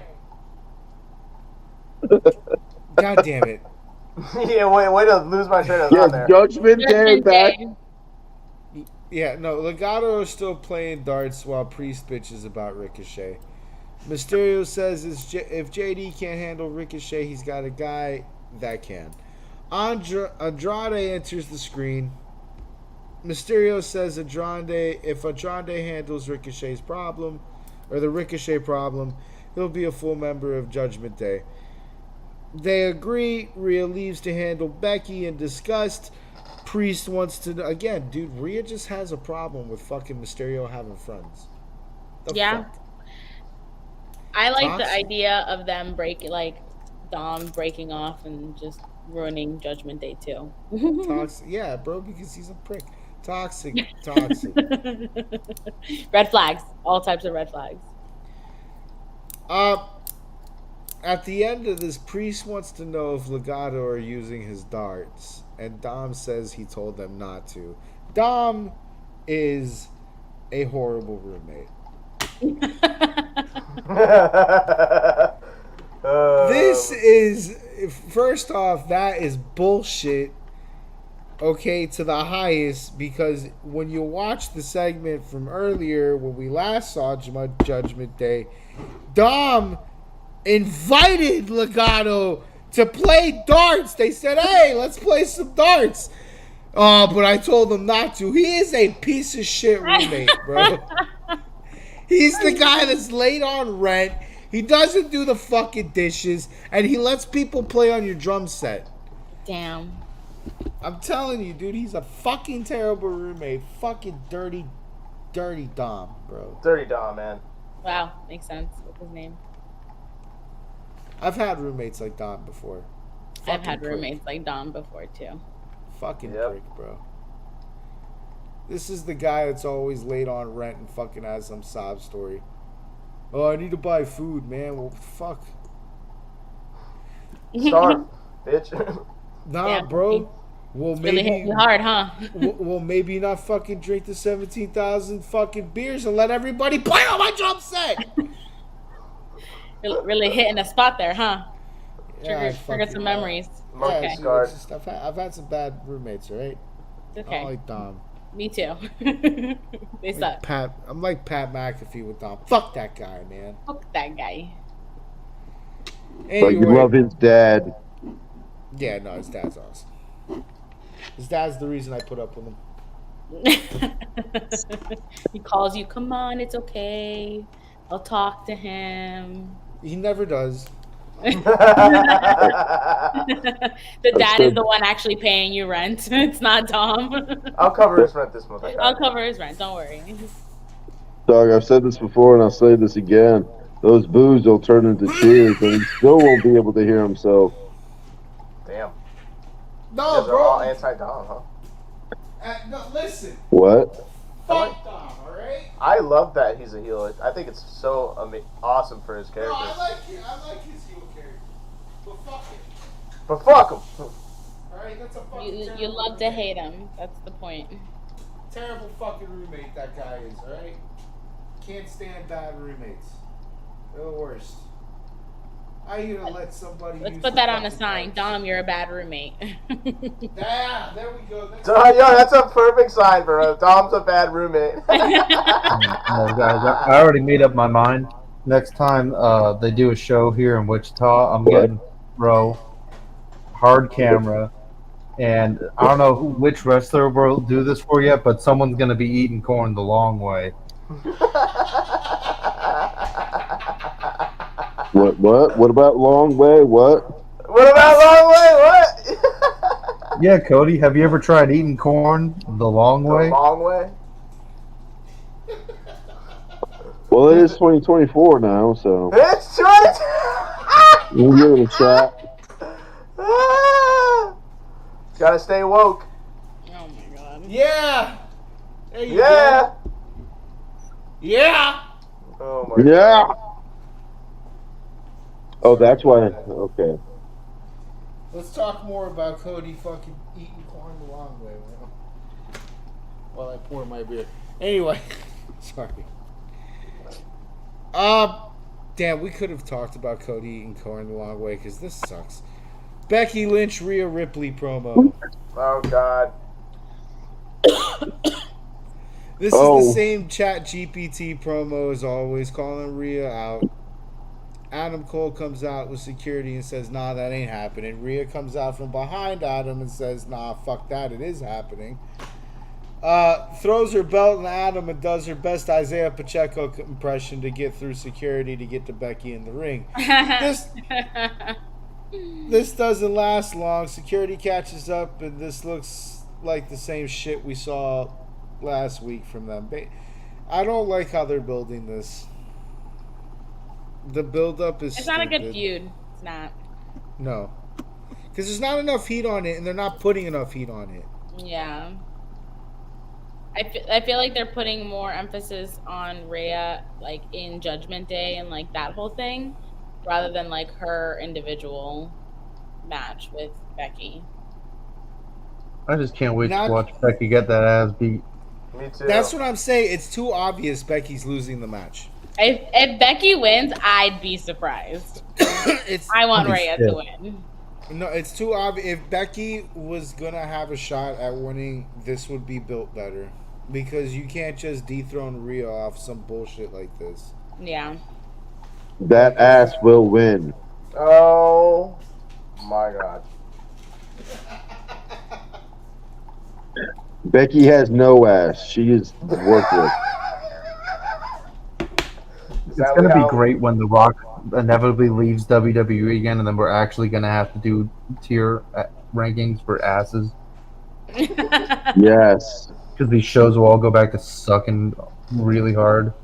We're going to go back to the Attitude Era. We're going to get back to mud wrestling. We're going to get lingerie matches. Oh my Come on, where's the what? What? Yeah, there it is.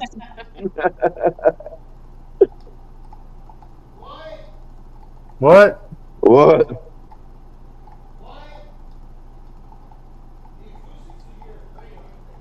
We lost Monkey. What's the next segment? Damage control. Nah, I'm here. Sorry. Excuse me. I was hoping that you guys would have enough filler for me to, run and do that real quick. Anyway. Damage control promo. Oh, god damn it. It just goes from bad to worse. This is nothing we haven't seen before, dude. I didn't even write notes to this. This is nothing we haven't. There's nothing new here to write. It's just the same shit. Dakota's copying and pasting her promos, bro. I do have a question.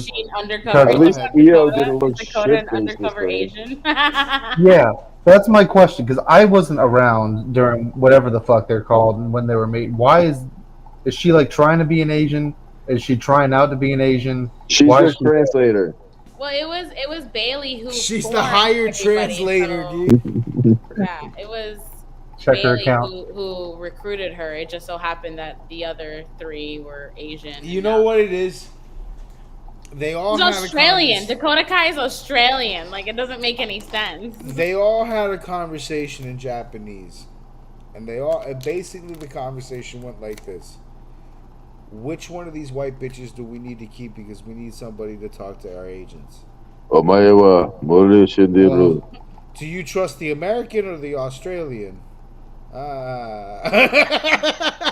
Australian. And now we have the answer. So that's it. She's there as a hired translator, which is funny. I find that to be amusing. Yeah, Does she actually speak Japanese? Actually became got. To be honest with you, I don't know. That's actually a good question. So she probably understands a few phrases and words, but not. I don't believe she's fluent. Japanese language is really hard language to learn.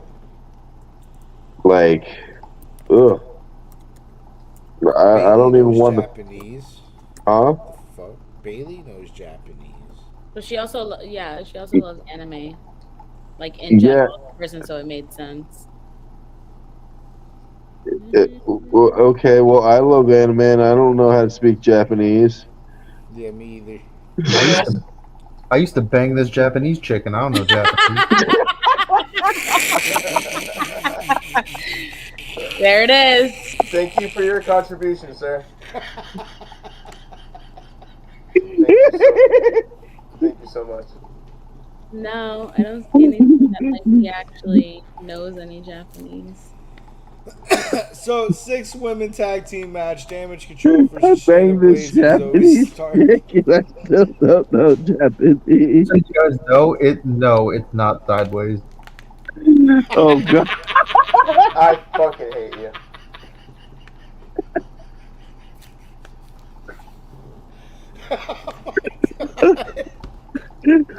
What does our podcast become?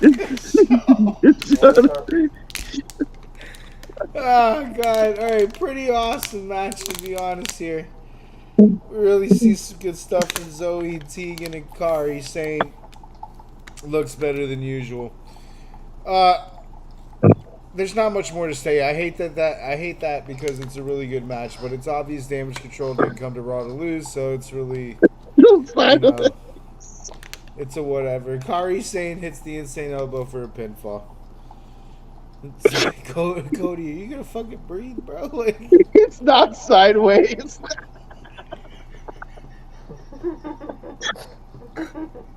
Oh my god, he is unwell.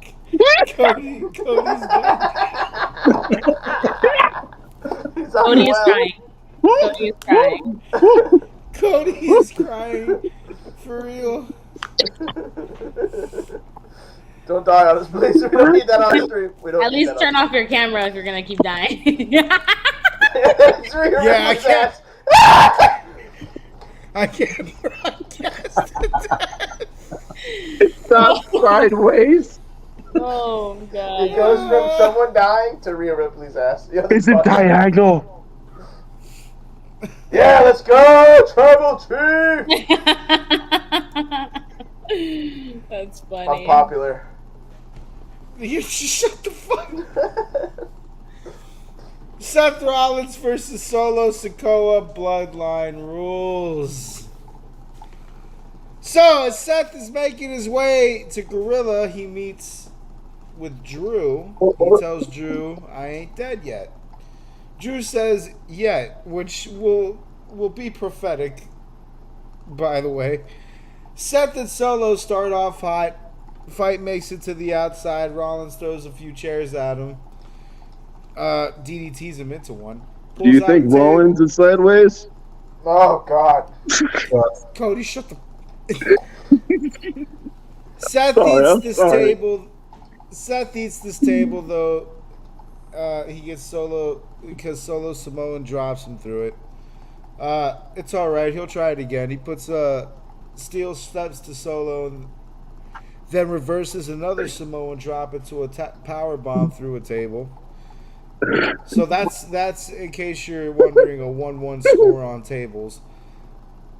But at this point, Jimmy Uso has interrupted to super kick Seth. Then Jey Uso appears. So Jimmy and Jay fight up the ramp and into the back when Jay is thrown to the ramp by The Rock, who then beats the shit out of him and throws him into the back, so Jay is gone. The Rock gets into the ring, but Seth starts laughing because Cody Rhodes is here. Cody starts beating the shit out of The Rock, and him and Seth set up the announcer's table. Cody goes for a rock bottom on The Rock on the table, which I was like, come on. I know, like, I was halfway expecting it, but I was like, please, I would like to see Rock eat a table today. Nope, wasn't gonna happen.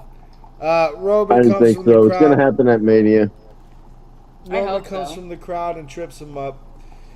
Then it turns into a 15-minute absolute fucking destruction of Cody Rhodes and Seth Rollins, ending with Rock and Roman whipping both of them with an American Nightmare leather belt. It is fucking brutal. It's also fucking amazing, but it's brutal. That was the best 15-minute ass whooping I've seen in a very long time. I am never watching Moana again. Hey, message me on whatever I guess this is Facebook. Yeah, inbox me on Facebook. We can link up. Who are you talking to? Well, look, we got some Tribal Dude. fans. Him and his comments over here. Got some him and his Oh. fucking pocket watch got his ass beat. Brendan, you got some notes here. Yeah, I'm noticing something weird. How like Cody and Seth keep trying to outsmart the Bloodline, but for some reason don't know basic math and how they're one person short every time. And that's because Jey Uso's slacking. Which is actually factual, you know what I mean? How do you guys feel about the rumors about Stone Cold making a return or John Cena and all this stuff. Like, are we actually entertaining this? I don't know if all that's gonna happen, but here's what I do think. I do think that Roman's gonna lose the belt. I think the heels looking this hard on the go homes is pretty telling. And what's really gonna solidify that is if Cody and Seth lose night one. If Cody and Seth lose night one, Roman's getting dethroned. That's a wrap. Like it would. I have this insane feeling we're gonna see something play out where it's basically Seth and fucking Cody look like they're going into the absolute worst situation possible. Day one, they're gonna get their shit fucking destroyed. They're gonna get the belt handed to the mom. All this shit's gonna come true. The perfect scenario, in my opinion, not perfect, but like the ideal scenario is because right now it's making The Rock look really, really strong. Yeah. So The Rock is gonna be the reason why Roman. So The Rock is gonna single-handedly win night one. Mm-hmm. Roman's gonna drop the slack. Night two is going to be a bunch of run-ins left and right. Ultimately, The Rock will come in, betray Roman. Cody gets the belt, and that leads to the storyline of I'm actually the head of the table. You never were. Yeah, you know something to I that literally have nature. been saying that this entire 3 weeks of me being I think it's gonna be 1,000 run-ins though, but I don't think Stone Cold Steve Austin's coming out of retirement to. That man's knees are shattering. Besides that, even for a one-off, it doesn't look convincing. The Rock looks way better than Stone Cold does. Yes. The only real big surprise they could pull off is if Tony Khan's dumb enough to let Dustin show up for a night. Let Goldust come up. That would be fun. My thing right now. That would really be fun, but they won't. My thing right now. Tony Khan's pretty fucking retarded. I want to know how TKO is going to handle. This is the first WrestleMania where TKO is fully in charge. So, are they going to keep the business savvy Vince side of it, or are they going to be reckless and? Are they actually going to induce? They still have Triple H as the creative writer that does. Well, I also want to know about shock value, because the biggest shock would be if Roman retains at WrestleMania. Like, I don't know if it'll be bad for the business. I don't know if it'll be good for the business. I don't know either. I think realistically, they would have to give it to Cody because they have to also appease the kid crowd that follows WWE on hey, perseverance. But they don't have to. Remember, WWE also involves the shock factor. You remember the streak? Nobody expected Brock Lesnar to end that streak at the time that he did. Plus, all the super Cody fans are hardcore wrestling marks, and they're gonna watch regardless of what happens. Yeah. And speaking just from my point of view, I'm not a super huge wrestling fan. I'm pretty casual, and I was a big fan in the Attitude Era. I really don't fucking care for Cody. He sucked. I don't care for Cody as much as people care for him either. And so I think it'd be fun. I think it would be fun to watch Cody lose again. I think that would be holy shit, WD did this. They had the balls to pull this off. That's, if I was a business owner, I was I want to shock people. I want to piss people off. I think Cody wins it, but then loses it to Damian Priest and just fucks everyone up. On everyone's party. Nah, I think Damian Priest is taking the fucking IC. I don't think he's taking the IC. I'm calling that one. I don't think so. But there's a lot. He's taking the women's belt. Let me pull the onion back a little further. I think Cody's gonna take it. There's a lot of Easter eggs that are pointing to that. One of the big ones that I keep noticing, look at the game, the WWE 2K. That shit's built entirely around finishing the story. Yeah. That was funny. They put this whole segment in there. They're marketing this finishing the story thing. I think honestly they're gonna finish this story. They kind of have to because somebody else needs to get pushed. Cody sucks. So we gotta give the Cody crybabies what they want, which is to let him have a short title reign and put the belt on somebody that they could sell. Because Cody's not going to be a very long sell. Cody works now because we're in the PG era. Cody is not going to be a champion in the Attitude Era 2.0. Yeah. Like he's too polished for kids. Like Cody's destined for SmackDown. Just what it is. Yeah. It's just what it is. I honestly feel, but for all this to play, I feel like Cody needs to take this belt right now. Well, that makes a lot of sense because you put Cody on SmackDown where he belongs, and then you have Seth Rollins lose to Drew, and Drew stays on Raw. I think that's perfect. Because you got to think, now you want to put your best... If you're going to go into Attitude 2.0, you want to put your best mic workers on Raw. On the show that has... Then they'll have Drew and CM Punk this whole next year. For Clash of the Castle? Yeah. That's the next pay-per-view. I think, I don't know, that might be too short. I'm not sure if Punk will be ready by then. I don't know if he'll be ready by then either. I agree with that. But Punk is a big factor too. He could be a run-in at some point. I'm excited for this WrestleMania because ownership is now... You can tell Vince can't get his hands on it right now. There's no final hearsay from him. It's TKO. So I just want to see where they go. I agree with everybody. I'm going to put it as a percentage. I say there's a 70% chance. I'm going to go high on this one. I'll give it 65. 65% chance Cody wins. I give it a 30% chance that Roman retains and a 5% chance that Damian Priest does a run-in.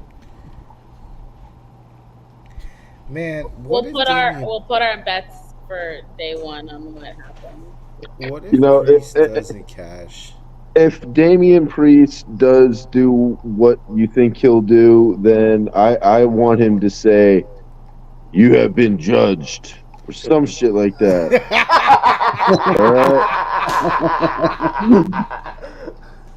Hey. Judged. It's true, man. Jesus Christ. Cody, you have been judged, but in Spanish. Oh, dude, that's perfect, man. Oh, God. Monkey, what are you doing? What? I'm trying to turn my fucking headphones all the way up. They keep turning all the way down. Oh, no. Anyway, so all right. Yeah, that's it. That was Raw. There is one other subject that we got to talk about for this evening. That was all right. So we saw something on Bray Wyatt's doc. I haven't seen the full doc, by the way. I haven't watched it. I haven't watched it. So I haven't seen the full doc. I know probably none of us have, but there is something at the end of the doc that did get brought to my attention that we have to talk about.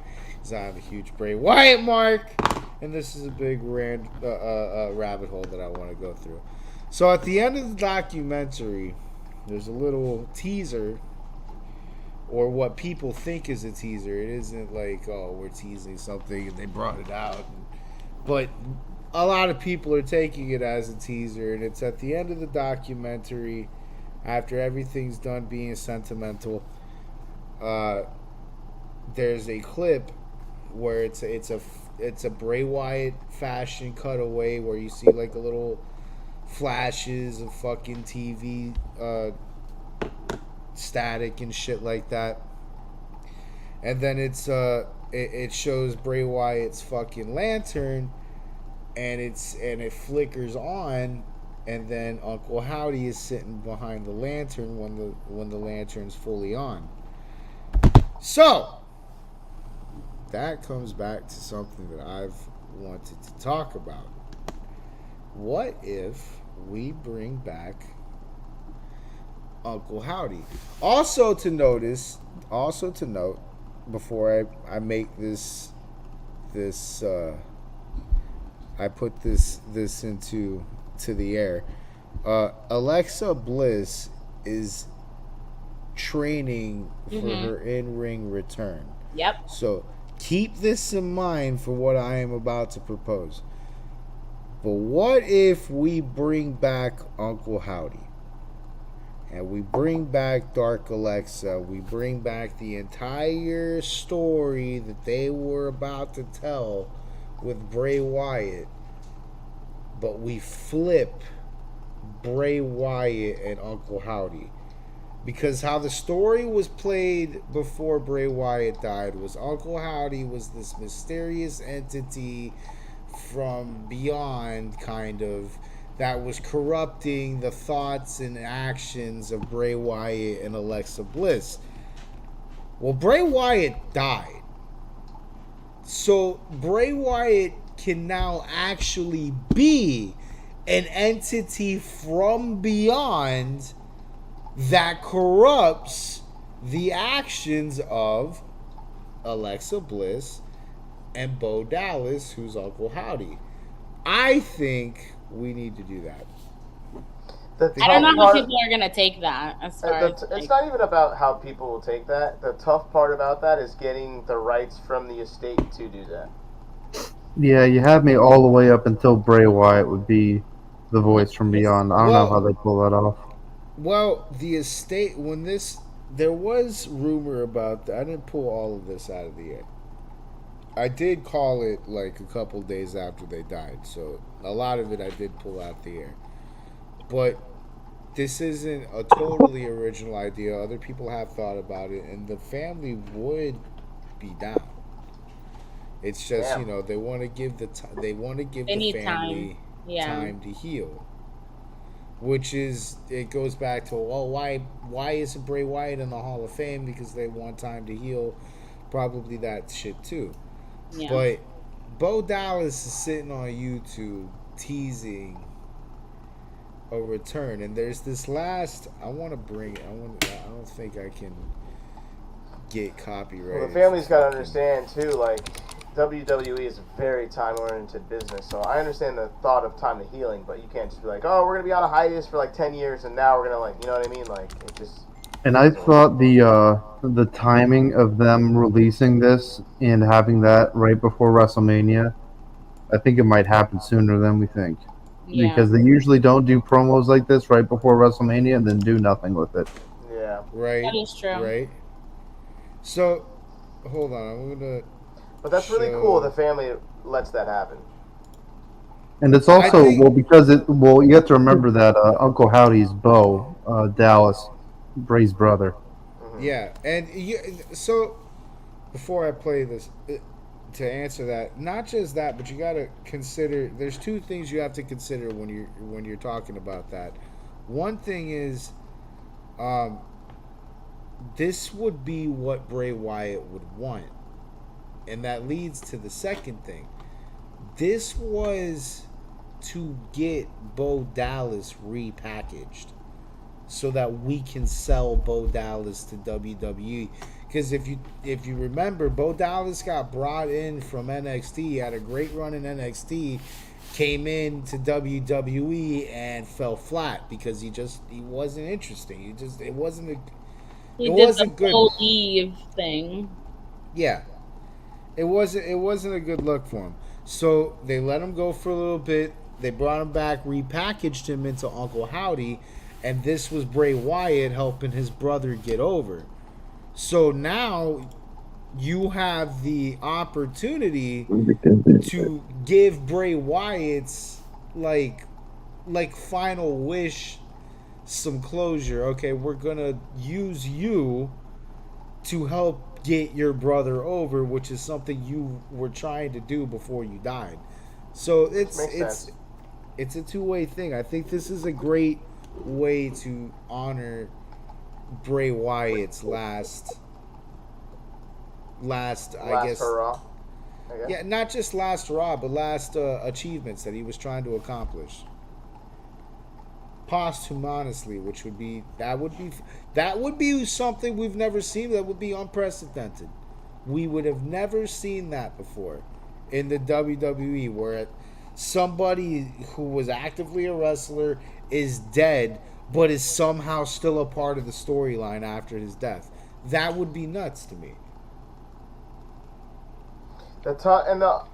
Vivian Brendan had a very good point. Like, how would the WWE universe, like, because I'm a Bray Wyatt fan and I think it would be cool, but then you got those woke people who are like, bro, that's too far. He's dead. Why would you bring that up? So I think really again, a touch and go area. I think it's important that they did the documentary first, because it helps smooth that over. I'm actually gonna watch it and see if there's little innuendos in there hinting at it, because that would actually ease the pain of it. You know what I mean? Yeah. Because then you got half of the WWE universe like, no, did you watch the documentary? Like, this is what he wanted. Because, you know, the Facebook comment section is the most brutal thing on the fucking planet. It is. There's going to be some warrior out there like, this is terrible, blah, blah, blah, blah. Like, why would they do this? So I have a question for you guys, because you guys are way more plugged in than I am. When Bray passed away, was this something that was super abrupt, or did he kind of have some time to... Okay, so... Yeah, he had a heart attack. Let me answer this. It was yes and no. But go ahead. Let me answer this, because the short answer is yes, but how we got there is so painful. Yeah. So, Bray Wyatt was known to have an underlying heart condition. Yeah. He had, what was it, a pacemaker or something in his heart. Yeah. And that thing had, you know, it had a monitor or a remote or whatever to it. And Bray Wyatt fell asleep in his house, and that monitor was in his car.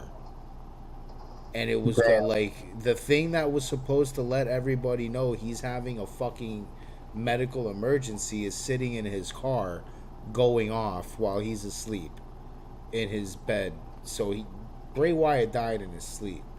And yeah, it was super sudden. But to make that even worse, they were in the middle of his comeback. He was just coming back from being a part of the massacre that happened during the COVID era, where they got rid of everybody. Well, he also had COVID too at the same time. Yeah, and he was a part of that big exodus, and they brought him back, and they were just starting his new storyline and just starting to corrupt Alexa Bliss into the storyline when he died. And that fucked up everything, dude. That basically aborted Bo Dallas's return to WWE. It aborted Alexa Bliss's run before her pregnancy. It fucked up a lot of things, him dying. Yeah. He was supposed to be like the next trailblazer of like how The Undertaker was. Yeah, and it was right after Undertaker gave him that torch. Yeah. Like, Bray Wyatt's death is tragically ill-timed. Yeah. Yeah, wasn't he supposed to have a match at WrestleMania with Bobby Lashley last year? That was the original plan, yep. That was what he was going to lead off into, a feud with Bobby Lashley that was going to last a very long while, and it was going to go all the way into WrestleMania. They don't really have a lot of plans for Bobby right now. Yeah, that's another one that got fucked on it. Is Bobby wrestling this weekend? Yeah, he's part of the... Yes, he's going against Karrion Kross's people. I would not be surprised if we get some sort of howdy promo, weird, creepy thing during his match. Could do that. Maybe. Could do that. Let's see what the WWE wants to do. You know, yeah. I want to for sure balls in their part before WWE. And then another thing that's going to be a factor, another thing that's going to be a big factor that we didn't think about is the whole Vince McMahon thing. WWE fans are kind of sensitive right now to certain things, so it's like it could be tough to launch this kind of concept, especially after dealing with sexual assault and things like that. And then the WWE I'm glad that you gets said that. labeled as not sensitive or unsensible. towards how people I'm glad feel. that you said that because from what I understand, let me check this before I say something. Yeah, this Look, has if I got was running the WWE, this has got we would have had a 3,000 likes. fucking diddler character the week after that lawsuit. Also, So- apparently Ronda Rousey has been like talking a lot about A lot of the shit. whole A Vince lot McMahon of shit. thing. So this video that I'm gonna show, it's very short. It's from on a YouTube account called Dreadmare. This is, from everything that I understand, and it's very obvious. This is Bo Dallas's YouTube account. This was posted, I literally just saw that. This was posted hours after Bray Wyatt's documentary was released. Yeah. Okay, so this plays into. I'm glad PJ said what he said because this has got quite a bit of likes on it so far. Can I tell you a secret? I don't want him to know. I must tell you all something. He's here. I can't fight him off anymore. Don't let him deceive you. You can feel the creeping tendrils of darkness slithering through your mind, wrapping around your very soul. Oh, these fireflies are not here for your enlightenment. They revel in your torment. Did you hear what they said about Dreadmore? They think you're a fraud. No. A puppet dancing on strings of illusion. They don't believe you. You're lying. You're telling you lie. You're wrong. You're lying. You're lying. This is true. You wouldn't know the truth. You wouldn't know the truth. It slapped you. If it slapped you in the face, you're nothing but a puppet. You're lying, dancing to the tune of your own delusions. These people hate you. No. They think it's artificial intelligence talking. Are they wrong? I will not succumb to your darkness again. You are a disgrace. You're losing your mind. No. I refuse to believe that. Come home. I will find the light within me. Come home. Guide the fireflies. Come on. You think you can escape me? Time is ticking. Tell them what you want. Embrace me. And together, we shall rule. When the moon aligns with the sun and the summer falls, he shall rise, and they will have no other choice than to believe. I'm the one in control. They must believe me.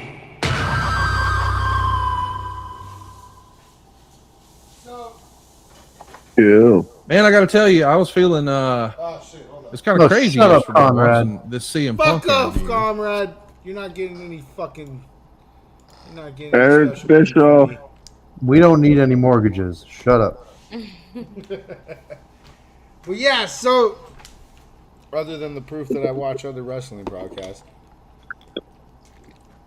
Shocker. so yeah, I saw that and I was like, holy shit! So again, You know what? 'Cause I saw that earlier today, that YouTube channel, and I was like, this is weird. And I was also like, this is way too well produced for a normal person to make. Right?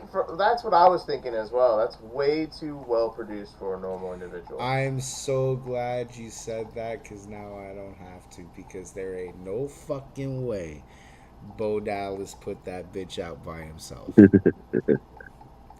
Which means if Bo Dallas is getting help from a very well-produced company that knows how to make vignettes of this nature, maybe I'm not off crazy trail saying that this might be a thing that we're going to see. Now, I could see them not doing it during WrestleMania. They got a lot of shit already going on. But I could totally see this like a week or two, like the Raw or SmackDown after WrestleMania. It could go either way, to be honest. I think it's going to go the way Brendan said because WrestleMania is so about The Rock right now. Yeah. And it would be such an injustice to both The Rock and Bray Wyatt to shoehorn Bray Wyatt into this. But to give him a proper segment, The Raw, right after WrestleMania, and then fucking unleash Bo Dallas on people, that would be... And it makes a lot of sense, and here's why. Because this was my worry about the WWE currently. They're doing great with WrestleMania and all this hype around it. But The Rock is a Band-Aid. He's not here forever. He's old. He can't do this full time. He's a busy fucking guy. So they needed to figure out something with a lot of hype to do in the future. Roman. Yeah. They're about to lose Roman. Which brings me back to my point. I could see WWE having Roman retain. Here's another reason why I don't think Roman's going to retain, though. He's been the champion for how long? Well, 3 years? A lot of people that are arguing that they want Roman to hit Hulk Hogan's record. Yeah, that's not what I'm saying, though. He's hit the championship for like 3 years, right? This is about 3 years. Yeah. That's a long time to not have an extended vacation. He works 3 times a fucking year. Yeah, I get that, but I'm talking about extended vacation. I'm talking about leave TV for a while, let people forget who you are, and then come back and do the John Cena thing, where you ruin someone else's fucking day. You know what I'm saying? Like, be in low budget comedy movies. Vacation. There's a few guys that I think could step up to the main plate. Plus, the women's division is really carrying right now. There's this guy on NXT that I'm very big on. I don't know if you guys watch NXT or follow certain wrestlers. I'm very big on Trick Williams. I'm so fucking huge on Trick. Oh, yeah. Trick Williams has got my vote. Trick Williams is going to be the reason why I watch fucking the NXT his thing intro's after he's got the intro. He's got the mic skills. He's got the body build. He's got the chant. He's got the crowd work. He's got the crowd work. It's just, he's an overall well-built fucking face. You know what I mean? Trick Williams is so over that his chant is bleeding into other people's segments, bro. Yeah. And, you know, I could see Logan Paul carrying really well as a heel. I could see Dom being a good heel. I think Logan Paul is going to be the next big thing. Big heel. The company's in good hands. Just finding guys to stay relevant for more than 2-3 years is very, very fucking hard. Yeah. And this has been WWE's issue for a long time. But that's, you know what? That's not a bad thing for the formula they're going into, because name an Attitude Era champion that lasted more than 2 years. Outside of Stone Cold Steve Austin. The Rock. Triple H. No, The Rock didn't have a 2-year run. Triple H did. Yeah, you're right. That Triple H is a good one. But that's it. That's it. There's only the Attitude Era was filled with guys. What are you talking about? No, but I'm talking extended, dominant, fucking Roman Reigns looking runs. There hasn't been the championship got flipped around. Stone Cold, The Rock, Undertaker. Yep. Kane. A lot of the Attitude Era was... Mankind for a fucking day. The Attitude Era was fucking carried. Because, like, remember 2000... Was it 2000 or 2001 where they had so much talent where they had a 6-man battle, a 6-man Hell in a Cell match, and I think it was Undertaker, The Rock, Rikishi, Triple H, Kurt Angle. And Kurt Angle ended up retaining that title. And I'm just like, dude, look at all this fucking talent in this. That's what I mean. You don't need to put a belt on one guy for so long. It would be fun to have it like bounce around again, because it's been with Roman for so long. It hasn't been like that in a while. So like maybe they might do that again. And that's how you build good talent, because the reason we know The Rock is his belt runs. There's guys all over the roster that can hold the belt. LA Knight, AJ Styles, Kevin Owens, Sami Zayn, Otis. Yeah. Bobby Lashley, Braun Strowman. Like, you got Drew McIntyre. You got guys everywhere that can do. And I think the WWE, if they do drop it to Cody, I think the WWE goes back into that cycle of like, hey, let's start running through champions. And I would want to see that. I think WWE is in good hands. Well, no matter what they do, I think they'll be fine. Because a lot of people are saying, oh, if Roman retains, the company's going to go to shit. I'm like, nah, not really. No, I don't think that would be the case. I think people would be pissed. People would be pissed. Yeah. I think I that would don't think it'll be like bad. John Cena winning at the ECW. Oh, man, I remember that, dude. Holy shit, that crowd wanted to fucking riot. Well, it didn't happen, but they would have. I bet you anything. That was such the most ill-booked match I've ever seen in my life. I was like, ECW. what is John Cena ECW. doing in an ECW ring right now? I mean, no, that was perfect. They needed to find a guy. They needed to find a If pretty Cena boy from wins, we WWE riot. to beat the If shit out Cena of. wins, we riot, dude. I remember that sign. But And they were serious about that shit, They too. were serious, dude. by the way, I have a question about Ivar. Did I hallucinate that he had a tag partner? No, they were like the Viking something. The Viking Raiders. Are we talking about Ivar Drunkic or whatever the fuck his name is? What the fuck is the other guy's name, and where the fuck did he go? Hold, please. I got it. Ivar is a very big talent that's on Dude, NXT he's as so well, good. dude. He sells like a motherfucker, dude. Like, every match I'm watching that guy, I'm like, dude, is he seriously hurt?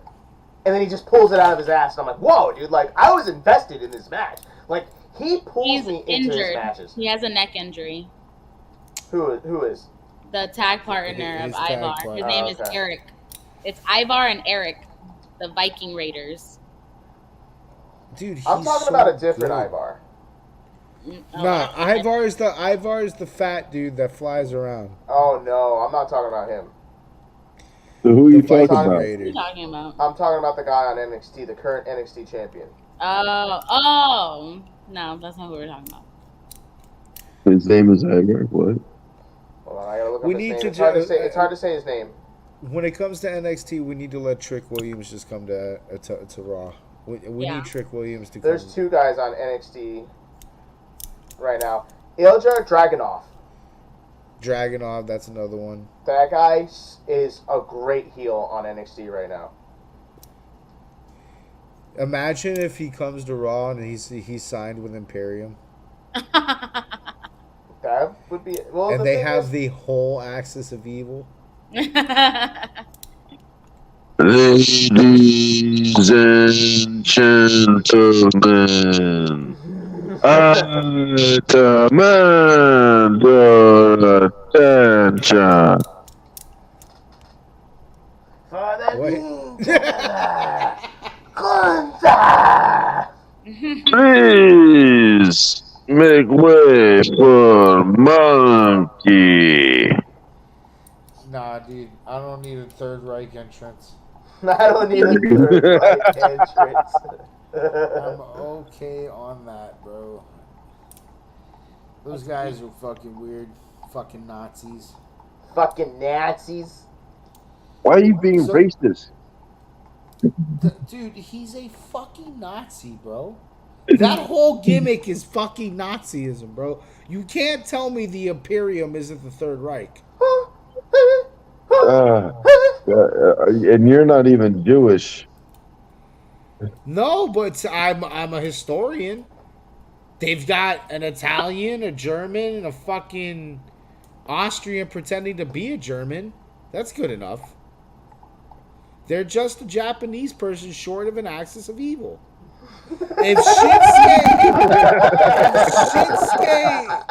If Shinsuke Nakamura joins the Imperium tomorrow, you're fucked. You're all fucked. We're getting invaded immediately. Can you imagine if they do war games and they do that, and then they have like wow. Cody Rhodes, You know, it makes sense. Cody is the American John representative. No, we need John Cena. So we need an English person, a British person, No. a French person, and an Australian. That sounds No, so Grayson Waller dies first. Or a Canadian. We could put Sami Zayn in with Cody, and then who's from England right now on the roster? I don't know. Oh my God, not JD McDonough. There is an English person on the roster. Goddammit. But yeah, we'll basically do World War games. War games. Sheamus is white as fuck. I'm sorry, I'm rewatching. Well, they did have at episodes. one point the what was it? The thing with like Sheamus and oh my god, what was the Donnybrook thing that they had? It was like it was like the nation, the ruler with Rusev. This was like I forgot what they were called. The something. Well, actually, yeah, we did temporarily team up with the Soviets during World War II. That is historically accurate. So Rusev comes on the American side, bro.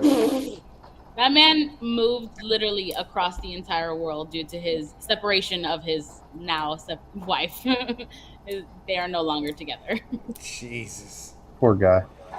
Jesus. It's okay. The all the sexual events that she had to do between WWE and AEW probably got to him. Probably realized that his pee-pee is very small and he must move. Oh, damn! Don't say that. Hey, what do you want from us, bro? I mean, he was able to get her, marry her, be with her. So like, she got it. So hey, all right. So what other than IC title? Who do we think that Damian Priest is gonna ruin on the IC title? You think Gunther takes that match, or you think we're gonna get Sami Zayn? I think it's more likely it's the Intercontinental thing because they were kind of beefing before, and I think that's a good promo to run on the next PLE is Priest versus Gunther. So Sammy dies and then Gunther gets killed by Priest, or Sammy wins and then gets stomped by Priest, and somehow Gunther gets the title back at the next PLE. That would be TV. That would be cinema. Sammy, yeah, I beat the Nazi, and then the fucking Puerto Rican brigade comes from fucking gorilla position and just beats the shit out of you. Aww. That would be so sad. Fucking dirty. Yeah, but that would be perfect for Priest. Are you kidding me? That's fucking great. That's good TV right there. That's quality TV right there, guys. Fucking dirty hobo looking ginger Muslim Canadian. Oh my god. Oh, okay. Jesus fuck. You okay? Hey, he's Sami Zayn, bro. Like I don't know what to describe him. He looks like a bum. He's ginger. He's Canadian, and he's Muslim. And he's a fuck. Who hurt you, man? Sammy. I see this. Was it that he didn't beat Roman Reigns? Because that kind of hurt. Yes! Yes! Shut up! Shut up! Show me on the doll where he hurt you. Apparently in the ass. We need to put a belt on Jey Uso. Yeah. Yeah, we do. I think once he wins his one-on-one, then they can for sure keep pushing him. I'm so looking forward to that match. Yeah, me too. The fucking brother versus brother shit. That's on day one, right? Yeah, it's on day one's really good. Is that why y'all took day one? Huh? Because it's the really good one?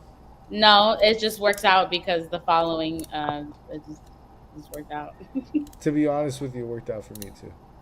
Yeah, because you said we had to figure out for Saturday. I was like, oh, we can do it. It's fine.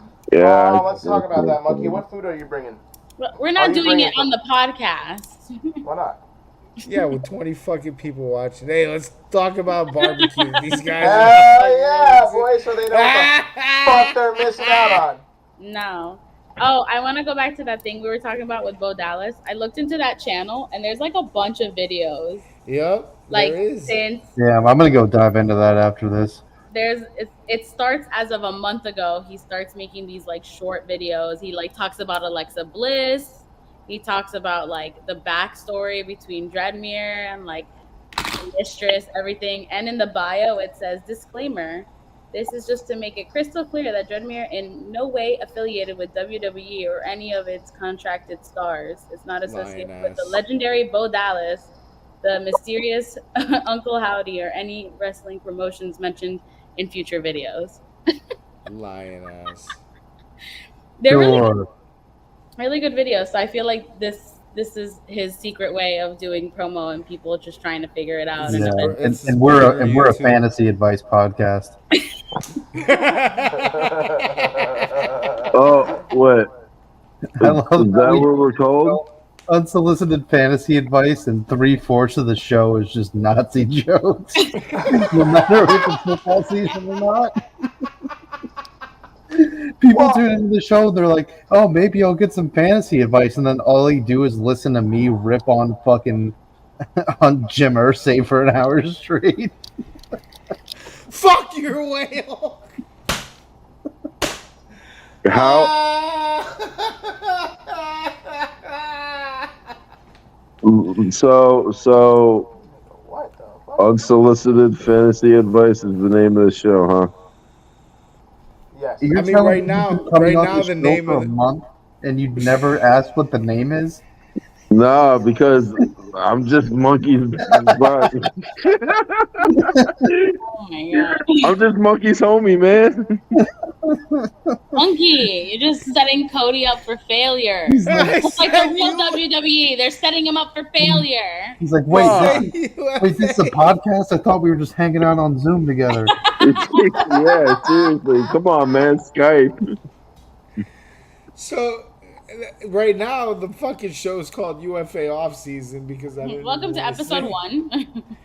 unsolicited fantasy advice because there's no fantasy for WWE.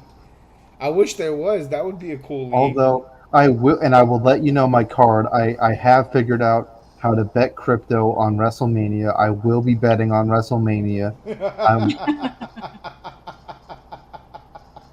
I'm still making my mind up on who I'm going to bet on.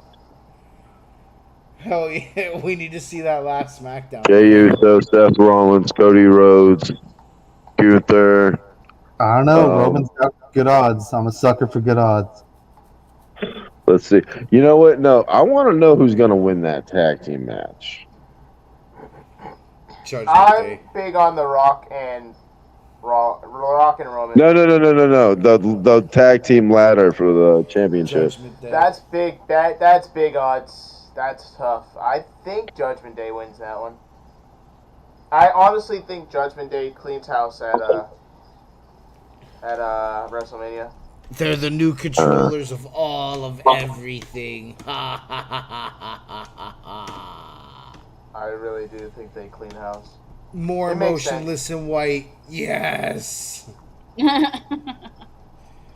I'm so about that gimmick only because they have the best music selection of all WWE. Yeah. Oh, God. My chest.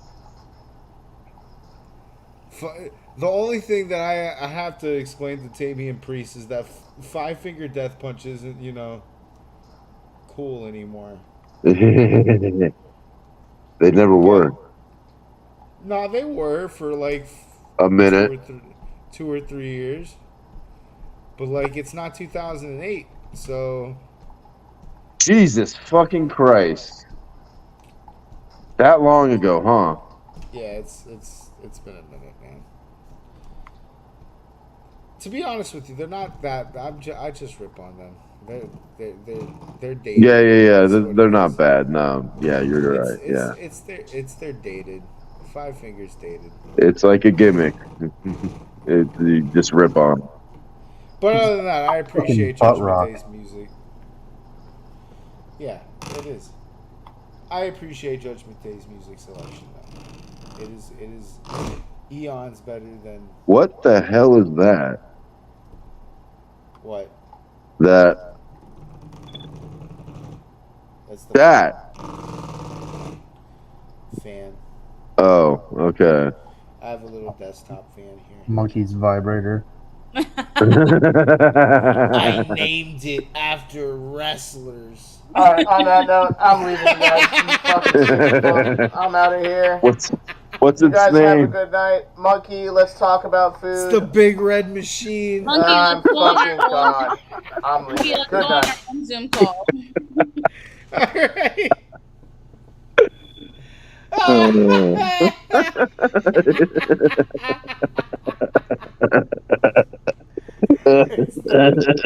It's the big red machine. I'm done. Yeah, you're dead man walking, all right. I'm gonna buy my wife a red vibrator for one. Ew. What is this for? I'm gonna Don't buy worry about it. But it's called the big red machine. Dude, no, you don't have to use it. I prefer you not to use it. Just trophy it. No, you gotta get a little green butt plug for her and call it Hornswoggle.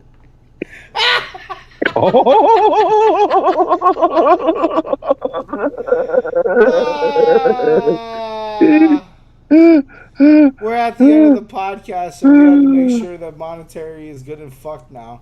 We're never going to make money off the show. I thought we agreed on this. Don't worry, we're going to find a way to make You're a right. Patreon. This is the best show on the internet. No, it's not. No, I appreciate it, but we suck. We're terrible at our jobs. I feel like there's other podcasts that are worse, though. There's a lot worse stuff you could watch on the internet. Yeah. Yeah, bro. Have you seen Renee Dupree's podcast? It's fucking terrible. No. Why would I watch that? Renee, I have better podcast quality than Renee Dupree, and I'm not on the level. Who the fuck is Renee Dupree? Exactly. Well, he was an old wrestler back. He was like one of those jobbers. He? I thought he was a she. Nah, it's a he. He was a jobber back in the thousands era. He was like cool for like a year. Hey guys, you want to know what the best thing about this weekend is? Is that on Sunday when we do our show, we're not going to have to talk about SmackDown. Yes. Yes. So what's happening to SmackDown? Well, why would we talk about SmackDown on Sunday when we just watched fucking WrestleMania? Oh, hell yeah, that's true. I'm not recapping 30 minutes of SmackDown right after I watch WrestleMania. Fuck SmackDown. Although, what if something happens to SmackDown that's really cool? We'll touch it briefly. Well, keep you posted, I guess. I don't fucking know. I'm glad you guys let me slide on that joke. Wait, what? Nothing. What joke? I'm too tired. I didn't get it. No. On that note, there's a great YouTube series called, or not YouTube series, I think it's on like a bunch of streaming networks, called Quiet on Set. Check it out. Anyway, so I'm leaving now. Bye. Bye. Nickelodeon's Quiet on Set. Terrible way to. It's a great way to ruin your fucking childhood. That's for sure. Oh yeah, it's why. All right, so we went for 220. I don't know how, but we managed to keep 20 people on for tonight, which is great. I'm glad that you guys were entertained by us talking complete nonsense for 2.5 hours. Yeah, guys, come hang out right after WrestleMania gets over. We're going to hop in, review all of WrestleMania weekend, and then we'll have the Monday after WrestleMania, and then we'll be back on Tuesday to review the Raw after WrestleMania.